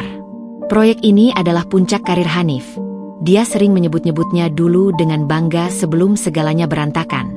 Tender ini bukan hanya tentang uang, tapi tentang reputasi dan kepercayaan. Dan klien utamanya adalah sebuah badan pemerintah yang dikenal sangat ketat dengan integritas moral pejabat dan mitranya. Inilah celahnya. Aku tidak perlu mengacaukan pekerjaan teknisnya. Aku hanya perlu menanamkan keraguan tentang integritas pribadi orang yang memimpin proyek tersebut, Mas Hanif. Dengan bantuan Irfan, sepupu itku, kami menyiapkan sebuah paket bukti digital yang rapi namun merusak. Kami tidak memasukkan semua rekaman suara atau dokumen keuangan yang terlalu pribadi dan berisiko. Kami hanya memilih potongan-potongan yang paling relevan. Satu potongan rekaman suara, disamarkan dengan pengubah suara digital sederhana, di mana Hanif dengan jelas berkata, "Aku akan meninggalkan Risma pelan-pelan. Kamu dan bayi ini yang butuh aku sekarang." Kami menghapus semua referensi nama, Anya, dan Risma. Tetapi nada pengkhianatan terhadap istri yang sah terdengar jelas. 2 screenshot percakapan WhatsApp, nomor dan foto profil disensor, yang menunjukkan janji-janji finansial untuk kehamilan dan kehidupan lain, dengan kata-kata seperti, DP rumah untuk kita bertiga, dan bonus kuartalan untuk masa depan bayi kita. 3 foto tim stamp Hanif dan Anya, wajahnya diburamkan, masuk dan keluar dari apartemen lavender di jam-jam yang tidak wajar untuk pertemuan bisnis, termasuk di akhir pekan. Paket ini kami kirimkan dari akun email anonim yang dibuat sekali pakai, langsung ke alamat email pribadi Bapak Hendra Wijaya, Direktur Utama PT Binakarsa sekaligus atasan langsung Hanif. Pak Hendra dikenal sebagai seorang yang taat beragama, ketat, dan sangat menjaga nama baik perusahaan. Dalam email pendamping, kami tulis dengan kalimat yang formal dan mengena. Kepada YTH, Bapak Hendra Wijaya. Dengan hormat, terlampir kami sampaikan beberapa temuan yang patut menjadi pertimbangan Bapak dalam penilaian integritas personal salah satu staf, khususnya yang akan menangani proyek strategis dengan klien pemerintah yang sangat mengutamakan moral. Perilaku pribadi yang tidak sesuai nilai-nilai perusahaan dapat menjadi risiko reputasi yang serius. Kami mengirimnya pada dini hari, di hari di mana rapat final pratender internal akan diadakan. Karma mulai bekerja dengan cepat. Hanif berangkat pagi-pagi dengan setelan jas terbaiknya. Wajahnya tegang namun berusaha percaya diri. Aku membayangkan dia mempresentasikan selide-selide hebatnya di ruang rapat ber-AC. Hari itu, dia pulang lebih awal. Sangat awal. Dan bukan dengan langkah gagah seorang pemenang. Wajahnya seperti orang yang baru menerima pukulan berat. Pucat, lesu, matanya kosong. Dia melemparkan tas kerjanya ke sofa dengan gerakan frustrasi. "Apa ada yang salah, Mas?" tanyaku dari meja makan, pura-pura tidak tahu. Dia melirikku, dan untuk sesaat, matanya seperti mencurigai. Tapi mungkin karena aku terlihat terlalu tenang. Hanya seorang istri yang sedang membuka laptop, kecurigaannya mereda. "Proyeknya, aku dikeluarkan dari tim inti tender," katanya, suaranya datar, hampa. "Loh? Kenapa? Kan Mas yang paling ahli." Dia menggeleng, duduk dengan tubuh lemas. "Pak Hendra tiba-tiba saja bilang butuh fresh perspektif. Aku ditempatkan di tim pendukung. Semua persiapan selama berbulan-bulan sia-sia."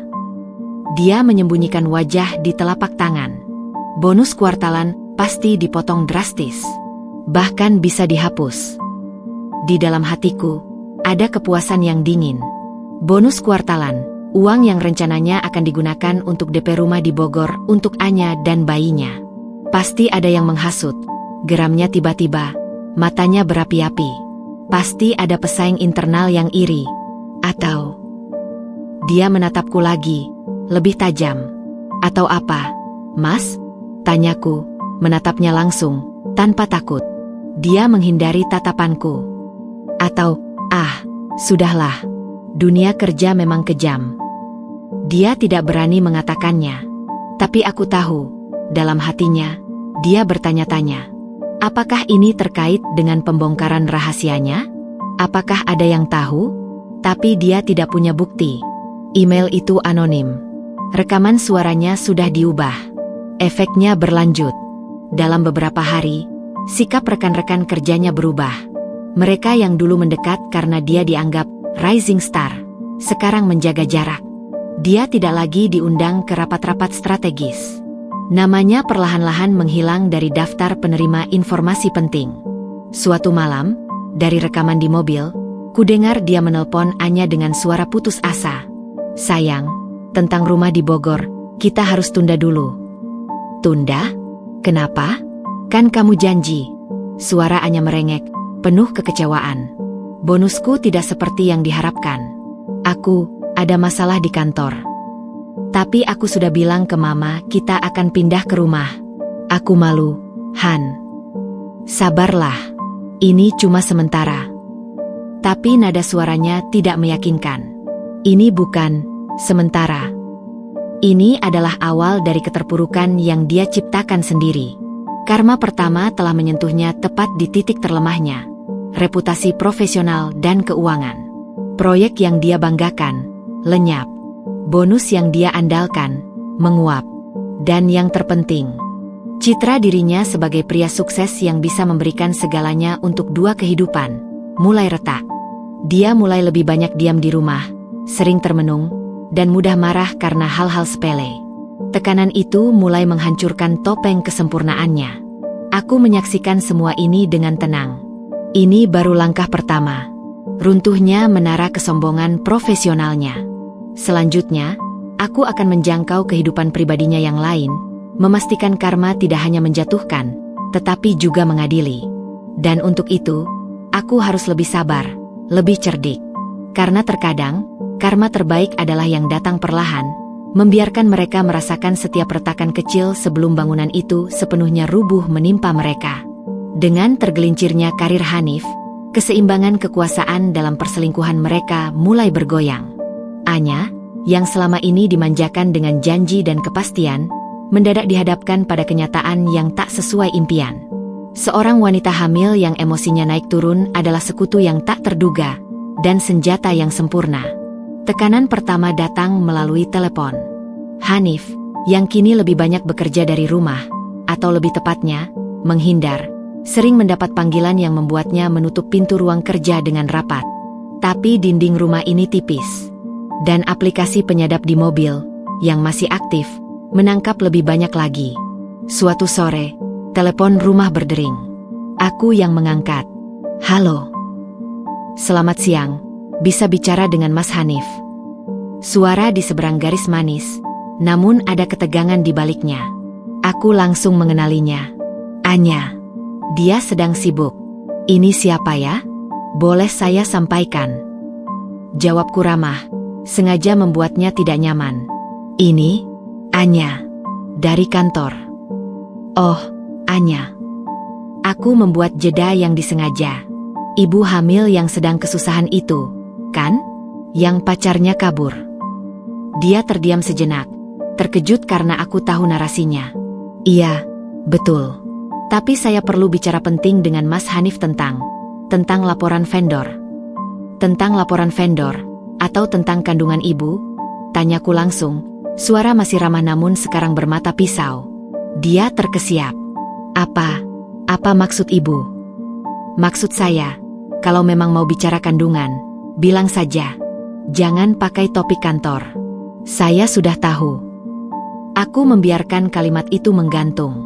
Dan saran saya, jangan terlalu bergantung pada pria yang sedang punya masalah sendiri. Terutama yang masih punya istri. Ibu sebaiknya merelakan Mas Hanif. Balasnya tiba-tiba, suaranya meningkat, kehilangan kesabaran. Dia sudah tidak bahagia di sana. Dan sekarang aku butuh dia lebih dari ibu. Aku butuh ayah untuk anak saya. Klarifikasi langsung. Tidak ada lagi topeng, rekan kantor. Aku bisa membayangkan raut wajahnya yang penuh tuntutan dan kecemasan. Aku tak marah. Aku malah tersenyum tipis. Silakan ambil, Anya, kataku dengan tenang yang mengejutkan. Dia bukan barang berharga yang perlu diperebutkan.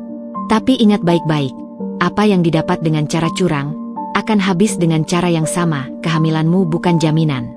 Terima kasih sudah menelepon. Aku menutup telepon sebelum dia sempat membalas. Tanganku sedikit gemetar. Tapi bukan karena takut. Tapi karena adrenalin. Konfrontasi langsung itu perlu. Agar dia tahu bahwa aku bukan musuh yang pasif.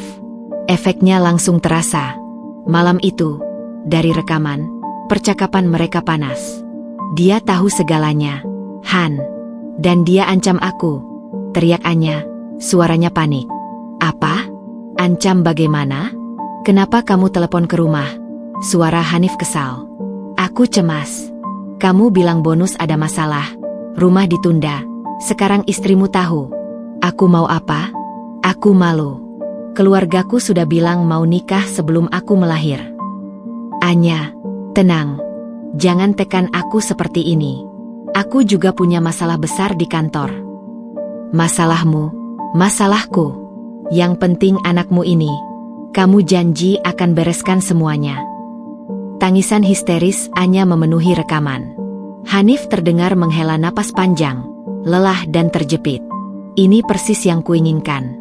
Aku telah memicu bom waktu emosional di antara mereka. Perselingkuhan yang dibangun di atas kesenangan dan janji manis akan rapuh ketika dihadapkan pada tekanan dan ketidakpastian. Hanif pulang larut malam dengan wajah lebih suram dari biasa. Dia langsung menyendiri. Aku pura-pura tidak tahu, hanya menyodorkan segelas air. Lagi banyak masalah, Mas? Tanyaku, berpura-pura simpatik. Dia mengangguk, tak banyak bicara. Masalah kantor. Dan masalah lain. Masalah lain? Bisa diceritakan? Siapa tahu aku bisa bantu. Dia menatapku, matanya penuh konflik. Mungkin dia hampir mengaku. Mungkin dia butuh tempat curhat. Tapi kebanggaan dan rasa bersalahnya menahannya. Tidak penting. Aku bisa urus sendiri. Dan di sanalah letak kelemahannya. Dia terjebak di antara dua dunia, tak bisa sepenuhnya jujur pada keduanya, dan harus menanggung beban sendirian. Sementara aku, dengan pengetahuan lengkap tentang permainannya, bisa duduk tenang dan menyaksikan dia tersiksa oleh konsekuensi pilihannya sendiri. Beberapa hari kemudian, karma emosional berikutnya datang dari arah yang tak terduga, media sosial Anya. Tampaknya, tekanan membuatnya ceroboh. Dia mengunggah sebuah gambar di Instagram Stories-nya, hanya untuk close friends. Sebuah foto tangannya memegang perut yang sudah membulat, dengan caption panjang berisi keluhan samar. When promises start to fade, and reality hits harder than morning sickness. But my little one, Mama will fight for you.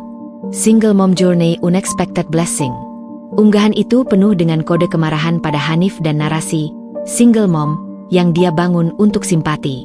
Tentu saja, akun MHF milik Hanif ada di daftar close friends itu. Dan tentu saja, ada teman-teman mereka yang tahu siapa ayah sebenarnya.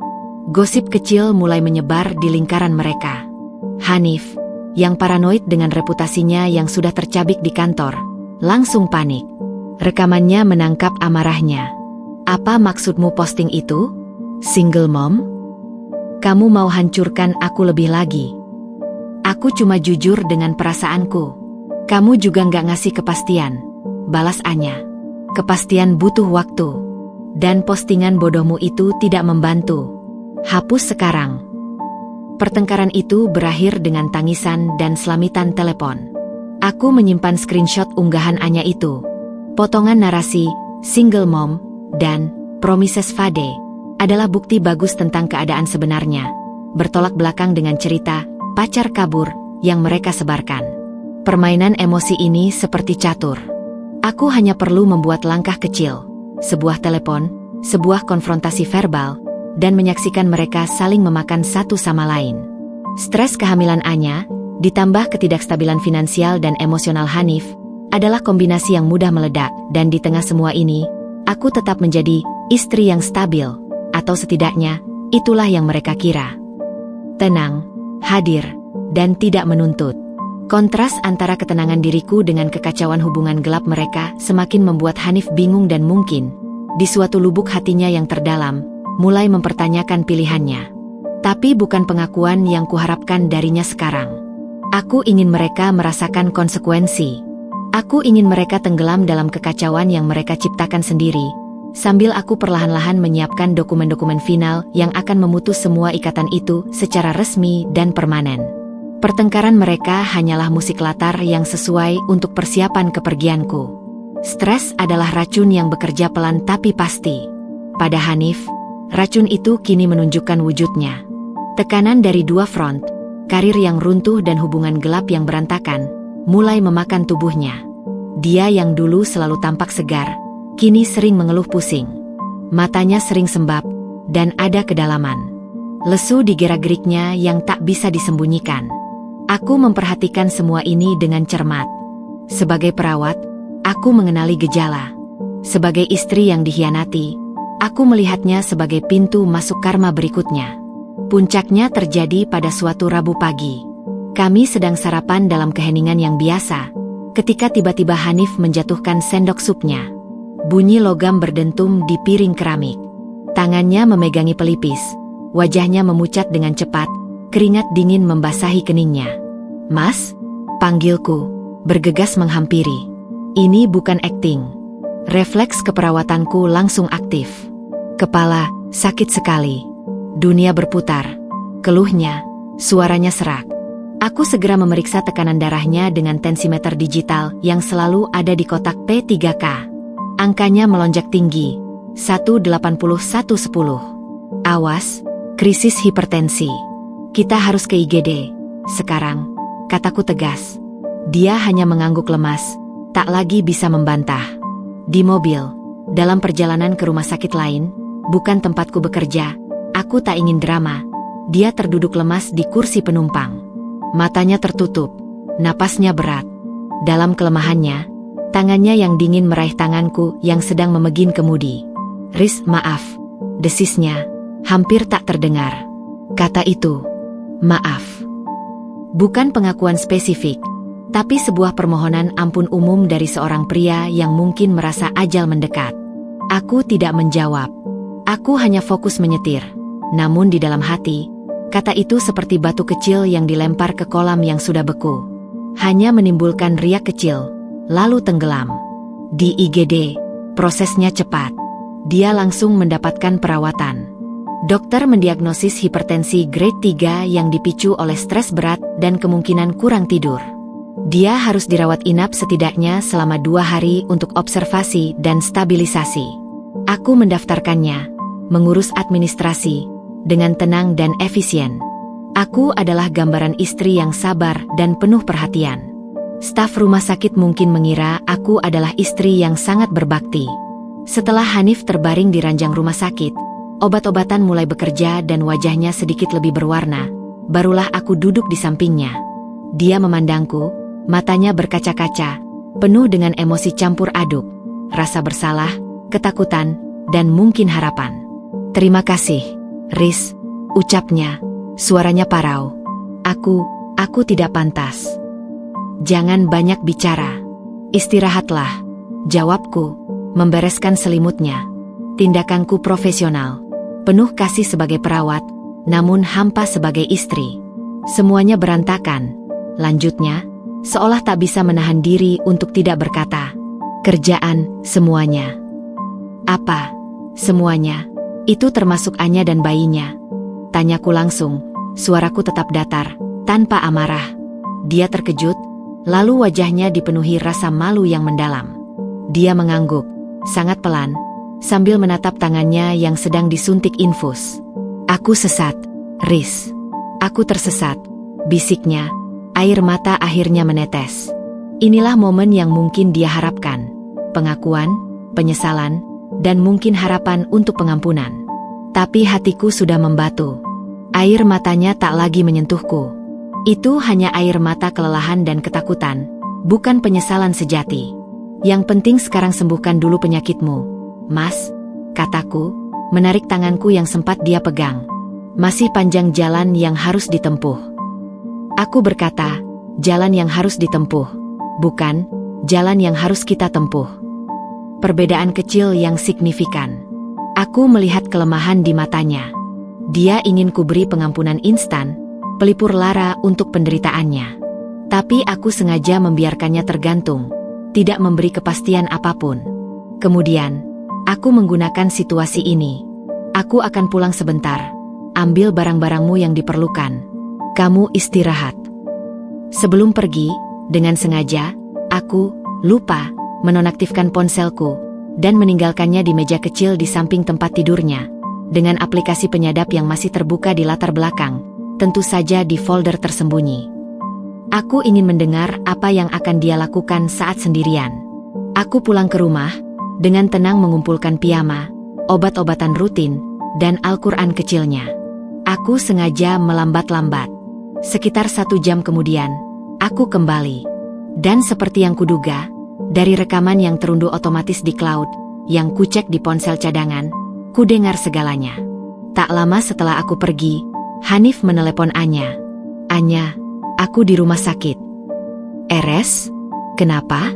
Kamu kenapa?" Suara Anya panik. "Tekanan darah tinggi. Stres. Aku dirawat." "Oh, Tuhan. Eres mana? Aku ke sana." "Jangan. Risma di sini. Dia yang antar dan urus semuanya." Suara Hanif terdengar sangat lelah. Jadi kamu telepon aku cuma untuk bilang bahwa istrimu yang nemenin kamu." Suara Anya mulai meninggi, cemburu dan kesal. "Aku di sini hamil, butuh kamu, dan kamu malah dirawat dan ditemenin dia? Aku bagaimana?" "Anya, tolong, jangan mulai lagi. Aku sakit." "Kamu pikir aku nggak sakit? Aku sakit hati. Janji-janji kamu semua kosong. Sekarang malah dapat perhatian penuh dari istri sahmu. Aku jadi apa?" Pertengkaran itu berlanjut, semakin panas, di ranjang rumah sakit. Hanif mencoba menenangkan, tapi suaranya lemah. Anya histeris, menuntut perhatian yang tidak bisa diberikannya. Rekaman itu berakhir dengan Hanif mengakhiri telepon dengan kasar dan melemparkan ponselnya, berdasarkan bunyi berdebum. Saat aku kembali ke kamar, Hanif terbaring dengan mata merah, melihat ke langit-langit. Wajahnya lebih pucat dari sebelumnya, seolah pertengkaran tadi menghabiskan sisa tenaganya. Aku meletakkan tas barangnya dengan tenang. "Tadi ada telepon? Kamu kelihatan lelah," kataku, pura-pura tidak tahu. Dia menggeleng, memalingkan muka. "Tidak, cuma pusing lagi." Aku tersenyum kecil di dalam hati. Karma kesehatan ini bukan hanya fisik. Ini meracuni dinamika antara mereka. Anya melihatnya sebagai pengabaian baru. Hanif melihatnya sebagai beban tambahan di tengah penderitaannya sendiri. Dan aku adalah perawat yang baik, istri yang sabar, dan penonton yang puas. Dokter datang, mengatakan bahwa stres adalah akar masalahnya. Harus hindari pemicu stres, Mas Hanif. Kalau tidak, bisa kambuh lagi, atau lebih parah, stroke. Kata stroke menggantung di udara. Hanif tampak ketakutan. Aku mendampinginya hingga dia tertidur karena obat. Dalam tidurnya, dia masih mengerutkan kening. Karma telah menyentuhnya tidak hanya di kantor, tapi juga di tubuhnya sendiri. Tubuh yang dulu dia gunakan untuk membangun kehidupan lain, kini memberontak. Dan sebagai mantan yang masih sah secara hukum, aku akan memastikan bahwa pemicu stres utama dalam hidupnya, yaitu konsekuensi dari semua pilihannya, tidak akan pernah benar-benar pergi. Dia boleh sembuh dari tekanan darah tinggi ini. Tapi tekanan dari dua kehidupan yang saling bertabrakan itu akan terus ada, menghantuinya, sampai semua kebohongan itu berakhir dengan cara yang paling pahit, kebenaran yang terungkap di hadapan semua orang. Kesehatan yang memburuk hanyalah babak pendahuluan. Perawatan di rumah sakit seolah memberi jeda. Tapi itu hanyalah ketenangan semu, seperti mata dalam badai. Begitu Hanif keluar dengan segepok obat penurun tekanan darah dan peringatan dokter untuk mengelola stres, kami kembali ke rumah yang sama, namun dengan jurang di antara kami yang telah menjadi ngarai. Aku tidak lagi menanggapi pesan-pesan cintanya yang kosong. Aku tidak lagi bertanya tentang harinya. Aku hanya ada, seperti sebuah perabot yang memiliki suara dan gerakan terbatas. Sikapku yang dingin dan efisien justru membuatnya lebih gelisah daripada kemarahan. Dia tidak tahu apa yang kupikirkan, dan ketidaktahuan itu adalah siksaan tersendiri. Waktunya telah tiba. Bukti-bukti telah terkumpul lengkap. Rekaman percakapan yang tak terbantahkan, mutasi rekening terpisah, bukti pembelian apartemen, foto dan timestamp, bahkan percakapan dengan ibu mertua. Semuanya telah disusun rapi olehku dan Irfan dalam sebuah file digital yang rapi, serta printout yang disegel dalam map berwarna abu-abu. Aku menghubungi seorang pengacara perempuan yang direkomendasikan oleh seorang teman, seorang spesialis hukum keluarga yang dikenal tangguh dan tanpa kompromi. Nama dia Burika. Dalam pertemuan pertama di kantornya yang minimalis, aku menceritakan semuanya tanpa air mata, hanya fakta-fakta dingin yang disertai bukti. Matanya, awalnya profesional, berubah penuh empati yang tajam. Ini bukan sekadar perselingkuhan, Bu Risma. Ini pengkhianatan finansial dan rencana pemindahan aset yang terstruktur. Kita akan gugat dengan pasal perzinaan dan penggelapan harta bersama, katanya dengan suara mantap. Dia akan keluar dari pernikahan ini dengan tangan hampa, sesuai hukum. Kata-katanya seperti balutan pada luka yang masih perih. Ada kelegaan, tapi lebih dari itu, ada kekuatan. Proses hukum berjalan cepat. Bu Rika efisien. Gugatan cerai dengan tuntutan harta yang berpihak padaku telah diajukan ke pengadilan agama. Dan hari itu, Jumat pagi, ketika Hanif sedang bersiap untuk bekerja dari rumah, sebuah eufemisme untuk menghindar, seorang kurir mengantarkan sebuah amplop coklat tebal yang harus ditandatangani penerima. Aku yang menerimanya. Aku tahu isinya.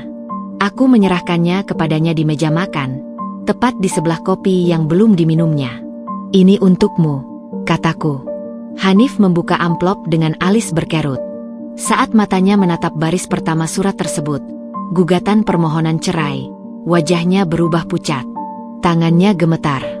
Dia membaca dengan cepat, matanya melompat dari satu paragraf ke paragraf lain, menyerap tuntutan tentang pembagian harta, pasal perzinaan, dan lampiran-lampiran bukti yang disebutkan. Risma, apa ini? Desisnya, seolah tidak percaya. Persis seperti yang kamu baca, jawabku, menyesap kopiku sendiri. Aku menggugat cerai. Tapi, kita bisa bicara. Kita bisa coba. Protesnya, suaranya meninggi penuh kepanikan. Kita sudah selesai bicara, Hanif. Percakapan kita berakhir malam aku menemukan struk belanja vitamin untuk janin wanita lain, kataku, menekankan kata janin.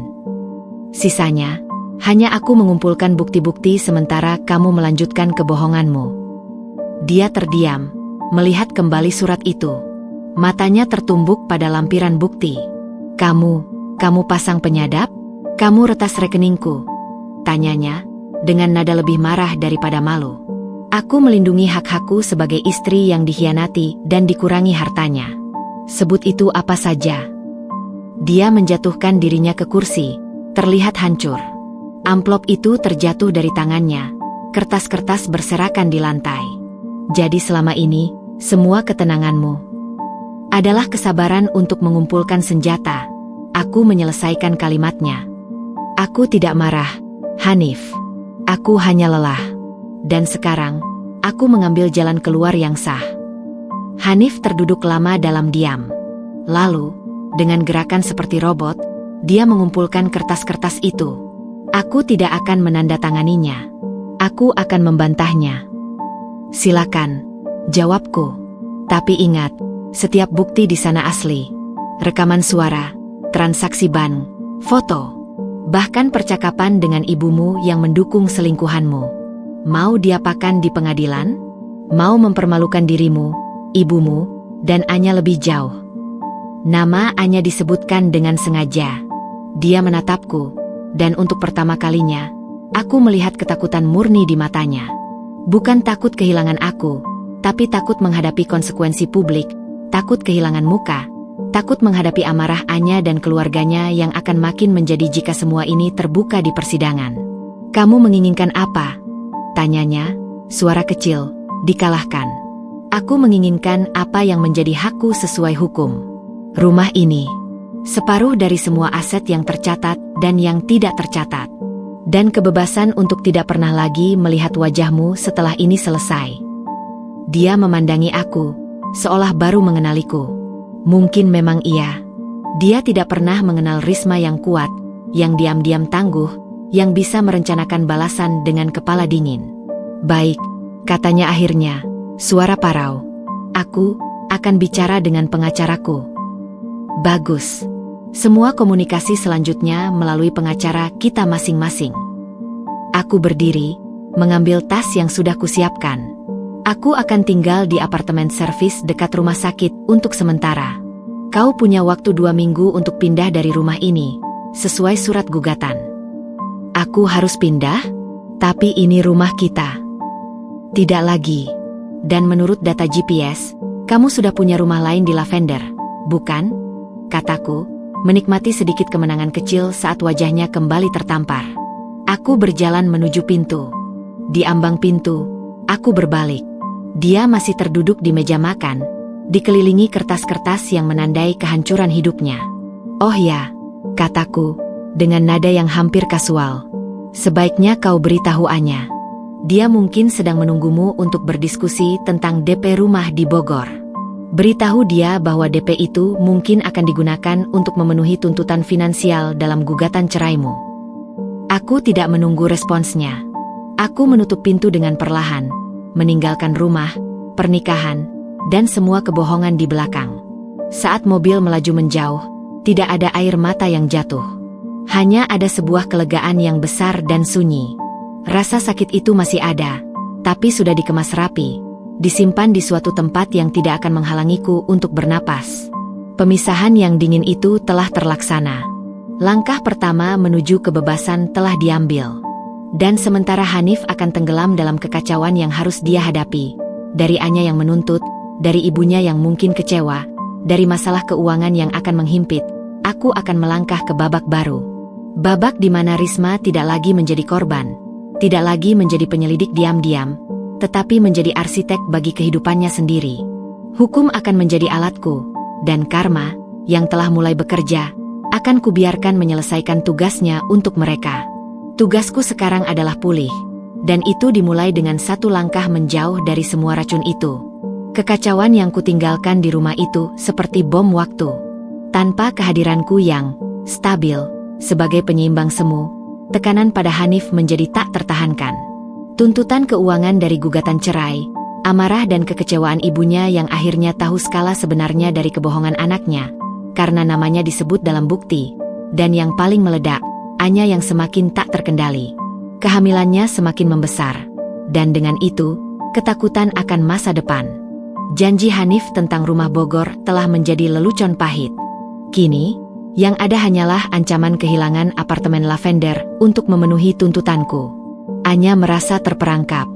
Dia yang dulu melihat Hanif sebagai pahlawan penyelamat, kini melihatnya sebagai pria lemah yang karirnya hancur, keuangannya kacau, dan terikat pada istri yang ternyata jauh lebih tangguh dari yang disangkanya. Rekaman dari alat penyadap di mobil Hanif, yang masih aktif, menjadi jendela bagi kekacauan mereka. Suatu sore, percakapan mereka memanas dengan cepat. "Jadi maksudmu, apartemen ini harus dijual?" teriak Anya, suaranya nyaring dan penuh kepanikan. "Bukan harus, tapi itu aset yang bisa dicairkan untuk bernegosiasi," jawab Hanif, terdengar lelah. "Berdamai dengan istrimu maksudmu? Jadi aku dan bayi harus minggir? Kamu pikir aku ini apa, Han? Mainan? Jangan dramatis. Ini untuk kebaikan kita juga. Kalau aku bangkrut, apa yang bisa kuberi ke kamu dan bayi? Awalnya kamu bilang aku dan bayi prioritas. Sekarang justru kami yang dikorbankan untuk istrimu." Tangis histeris mulai terdengar. "Anya, tolong, tekanan darahku. Aku nggak peduli tekanan darahmu. Aku hamil. Aku butuh kepastian. Kamu bilang cinta aku, tapi tindakanmu cuma buat aku makin tenggelam." Lalu terdengar suara barang jatuh. Mungkin vas atau piring. Dan suara Hanif yang meledak. "Berhenti. Sudah." Kemudian, ada suara gesekan, teriakan pendek Anya, dan bunyi, "duk," yang berat, diikuti oleh rintihan kesakitan. Rekaman itu sunyi sesaat, lalu terdengar suara Hanif yang panik. "Anya? Anya. Oh Tuhan sayang, maaf, aku tidak sengaja." Suara Anya mendesah kesakitan. "Perutku, Han, sakit." Lalu rekaman berakhir dengan suara pintu dibanting dan langkah kaki yang tergopoh-gopoh. Aku mendengarkan rekaman itu berulang kali, dengan perasaan campur aduk. Ada kepuasan gelap melihat mereka saling menghancurkan, tapi juga ada kengerian atas kekerasan yang terjadi. Anya, bagaimanapun, adalah seorang wanita hamil. Esok harinya, aku mendapat kabar dari teman yang masih bekerja di IGD rumah sakitku. "Riz, kamu tahu pasien yang dulu diantar suamimu itu? Anya? Dia masuk lagi tadi malam. Cedera abdomen ringan, tapi shock dan trauma. Katanya jatuh. Tapi ada indikasi." Temanku berbisik, "Bukan kecelakaan biasa." Aku merasa dingin. Apapun dosaannya, tak pantas mendapat itu. Dan Hanif, kekerasan adalah batas baru yang bahkan tak kuduga akan dia lewati. Aku memutuskan untuk mendatangi IGD, bukan sebagai mantan istri, tapi sebagai perawat yang ingin memastikan aku masih punya akses kartu identitas. Dia terbaring sendirian di ruang observasi. Wajahnya pucat, matanya merah dan kosong menatap langit-langit. Perutnya yang membulat tampak utuh, monitor janin di sampingnya menunjukkan detak jantung kecil yang stabil. Syukur. Saat dia melihatku, matanya membelalak dengan ketakutan, lalu berubah menjadi kebencian. "Apa yang kamu lakukan di sini?" desisnya. "Mau lihat hasil karyamu." "Karyaku?" tanyaku, mendekat. "Aku tidak mendorongmu. Langsung atau tidak, kamu yang picu semua ini. Kamu hancurkan hidup Hanif, dan sekarang hidupku ikut hancur." Aku menarik napas. Aku hanya membongkar kebohongan yang kalian bangun. Yang memilih untuk berselingkung adalah Hanif. Yang memilih untuk terima dia meski tahu statusnya adalah kamu. Dan yang akhirnya mendorongmu adalah dia sendiri. Air mata mengalir di pipinya. Dia bilang tidak sengaja, dia marah. Aku terlalu banyak menuntut. "Aku tidak di sini untuk membela atau menyalahkan," kataku, suaraku datar. "Tapi kamu harus lihat kenyataan. Pria yang kamu percayai ini sedang tenggelam, dan dia akan menarik siapapun yang terdekat, termasuk kamu dan bayi itu, ke dalam pusarannya. Kamu mau hidup seperti itu?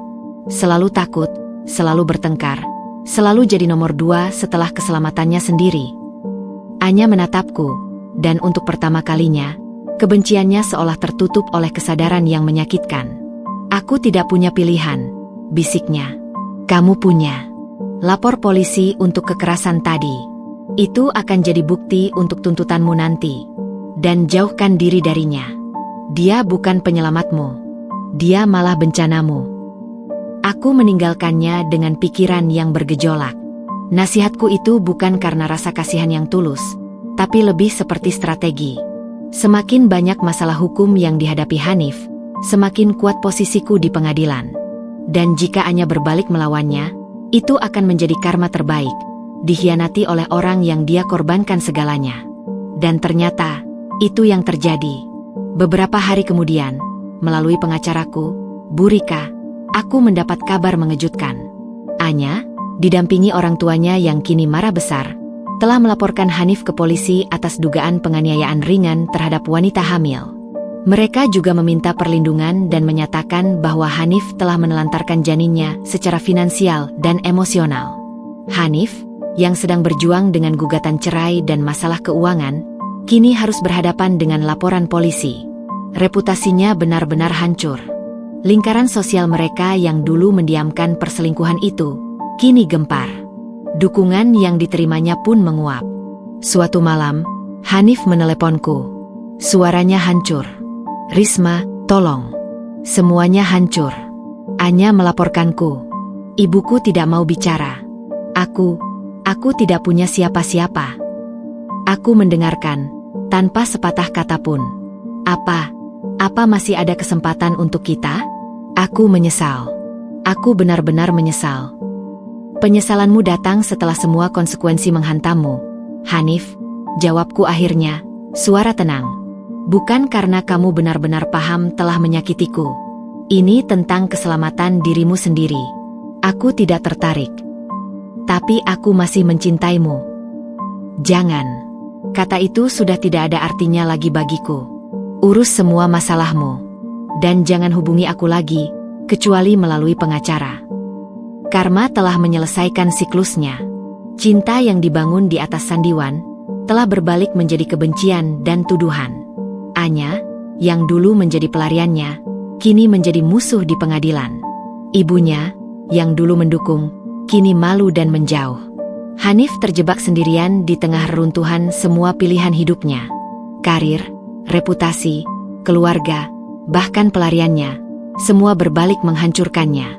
Dan aku menyaksikan semua ini dari kejauhan, sambil menyiapkan dokumen untuk sidang perdamaian pertama. Aku tidak lagi merasakan kebencian yang membara. Yang ada hanyalah sebuah kepastian yang dingin, bahwa keadilan, dalam bentuknya yang paling pahit sekalipun, memang datang. Terkadang, ia datang dengan bantuan dari tangan yang tak pernah disangka-sangka, dari orang yang justru pernah dia khianati bersama. Reruntuhan yang menimpa Hanif bukanlah akhir. Itu hanya dasar dari jurang yang lebih dalam yang akan dia terjuni sendiri. Karma bekerja dalam kesinambungan yang kejam, dan babak terakhir dari kejatuhannya dimulai dengan sebuah kebocoran kecil di dunia digital yang telah menjadi saksi bisu semua dosanya. Aku tidak pernah berniat membawa ini ke ranah publik.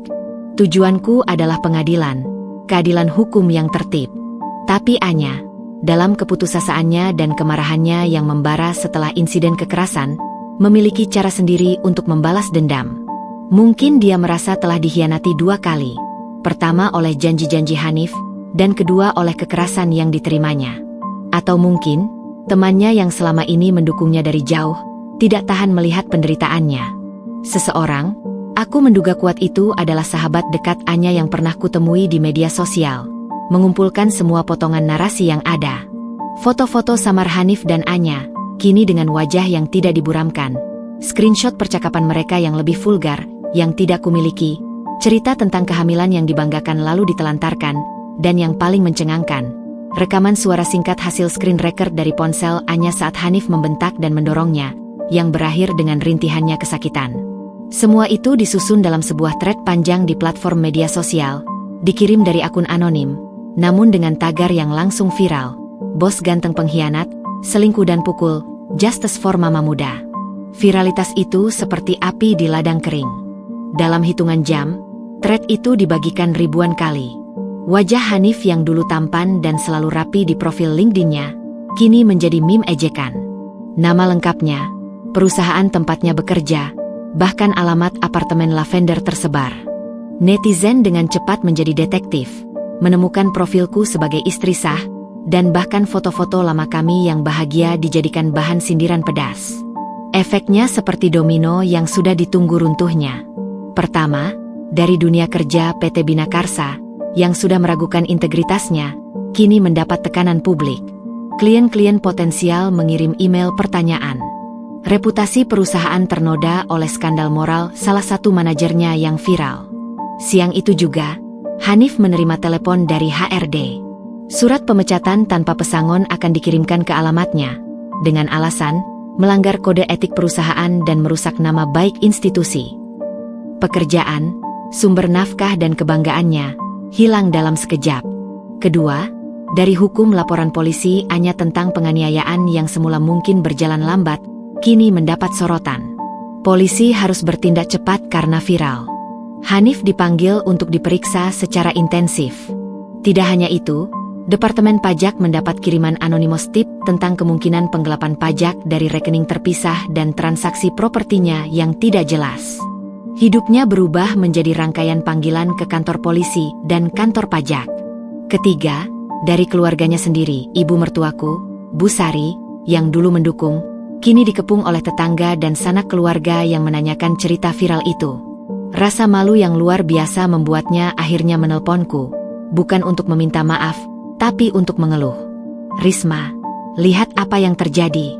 Keluarga kita jadi bahan gunjingan. Kenapa kamu tidak bisa urus ini diam-diam? Suaranya penuh omelan. Saat itu, batasku sudah habis. Ibu, potongku dengan suara dingin. Yang membuat keluarga ini bahan gunjingan adalah anak laki-laki ibu dan perempuan yang ibu terima sebagai calon ibu cucu. Bukan aku. Ibu memilih pihak mereka. Sekarang ibu bisa menanggung konsekuensinya bersama mereka. Telepon itu berakhir dengan tangisan dan umpatan, tapi aku sudah kebal. Keempat, dan yang paling menghancurkan bagi Hanif secara pribadi, adalah kehilangan kendali atas segalanya. Apartemen Lavender, aset yang dulu jadi lambang kehidupan gelapnya, kini menjadi sasaran empuk. Kompleks apartemen diliput media. Pemilik unit lain mengeluh. Manajemen apartemen, yang tidak mau terkena imbas, secara halus meminta Hanif untuk segera mengosongkan unit karena melanggar peraturan tentang gangguan ketertiban. Dia harus pindah dalam keadaan terhina, dengan barang-barang yang dilempar ke dalam kardus buru-buru. Dan Anya? Dia, setelah melancarkan serangan dunia maya, menghilang dari radar. Menurut informasi yang kudengar, orang tuanya menjemputnya dan membawanya pulang ke kota asal mereka di luar Jawa. Dia melahirkan seorang bayi perempuan di sana, tanpa kehadiran Hanif. Melalui pengacaranya, dia menyatakan tidak ingin lagi berhubungan dengan Hanif dan akan menuntut hak nafkah anak melalui jalur hukum yang bersih. Hanif benar-benar seorang diri. Tidak ada pekerjaan. Tidak ada uang. Asetnya sedang dalam proses penyitaan untuk memenuhi tuntutanku dan kemungkinan denda pajak. Tidak ada keluarga yang sepenuhnya mendukung. Tidak ada pelarian. Bahkan, cinta yang dia kira akan menyelamatkannya, telah berubah menjadi racun yang paling mematikan. Aku melihat kejatuhan totalnya dari jauh.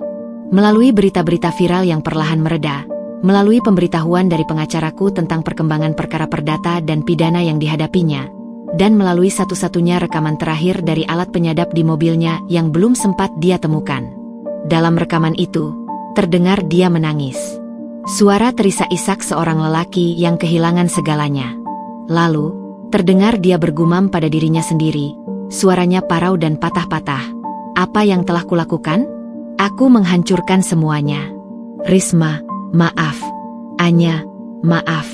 Bu, maaf. Tapi permintaan maaf di ruang hampa, saat semua konsekuensi telah datang menghantam, tidak ada nilainya lagi. Itu hanya gema dari kehancuran yang dia ciptakan sendiri. Kejatuhan total Hanif sudah lengkap. Dari seorang manajer sukses dengan masa depan cerah, menjadi seorang pengangguran yang bermasalah dengan hukum, keuangan, dan reputasi yang hancur lebur. Karma telah bekerja tanpa ampun, menggunakan segala alat, hukum, sosial, dan bahkan orang-orang yang pernah dia cintai dan hianati, untuk menghancurkannya. Dan di tengah semua kekacauan itu, aku, Risma, justru berdiri lebih tegak. Sidang perdamaian telah gagal. Sidang cerai tinggal menunggu putusan. Rumah telah resmi menjadi milikku setelah dia menandatangani kesepakatan. Aku sedang memproses beasiswa untuk melanjutkan studi keperawatan di luar negeri. Langkahku ringan, masa depanku cerah. Kontras antara kejatuhan totalnya dan kebangkitanku adalah puisi terakhir dari kisah ini. Dia tenggelam dalam lumpur yang dia gali sendiri, sementara aku belajar terbang dari abu pernikahan yang telah hangus. Kehancurannya bukan kemenanganku. Itu hanya konsekuensi. Kemenanganku adalah kedamaian yang akhirnya kudapatkan, dan kehidupan baru yang sepenuhnya ku kendalikan. Proses perceraianku berjalan dengan finalitas yang memuaskan. Di bawah tekanan gugatan yang kuat dan bukti-bukti tak terbantahkan, Hanif tak punya pilihan selain menyetujui kesepakatan damai di luar pengadilan. Rumah kami sepenuhnya menjadi milikku, dan aku mendapat bagian mayoritas dari aset-aset lainnya yang berhasil diselamatkan dari kekacauan keuangannya. Apartemen Lavender, yang ternyata masih banyak cicilannya, akhirnya disita bank. Aku tak ambil pusing. Itu bukan lagi bagian dari dunianya, apalagi duniaku. Aku menjual rumah yang penuh kenangan pahit itu. Saat petugas lelang menempelkan stiker "terjual" di pagar, aku berdiri di seberang jalan. Tak ada lagi rasa sakit, hanya kelegaan yang dalam. Uang hasil penjualan, ditambah sisa aset, cukup untuk memberiku kebebasan yang kuidam-idamkan. Aku pindah ke sebuah apartemen servis kecil tapi cerah di dekat rumah sakit tempatku akan melanjutkan studi. 1 kamar tidur, 1 ruang kerja dengan view kota, dan sebuah dapur kecil tempat aku belajar membuat kopi yang enak untuk diri sendiri. Langkah pertama di apartemen baru itu terasa seperti bernapas lega untuk pertama kalinya setelah sekian lama tenggelam. Pagi-pagi di balkon apartemen baruku, secangkir kopi Arabica menghangatkan telapak tanganku. Mentari pagi menyapu wajahku, hangat dan penuh janji. Di bawah, kota mulai bergerak. Hidupku juga begitu. Aku telah diterima di program spesialis anestesi di sebuah universitas ternama. Akan ada ujian, tantangan, dan malam-malam panjang belajar lagi. Tapi kali ini, semua untukku. Bukan untuk membiayai kehidupan ganda siapa-siapa, bukan untuk mengisi kekosongan di rumah, tapi benar-benar untuk mimpiku sendiri. Ponselku bergetar di atas meja balkon. Sebuah notifikasi dari aplikasi pesan.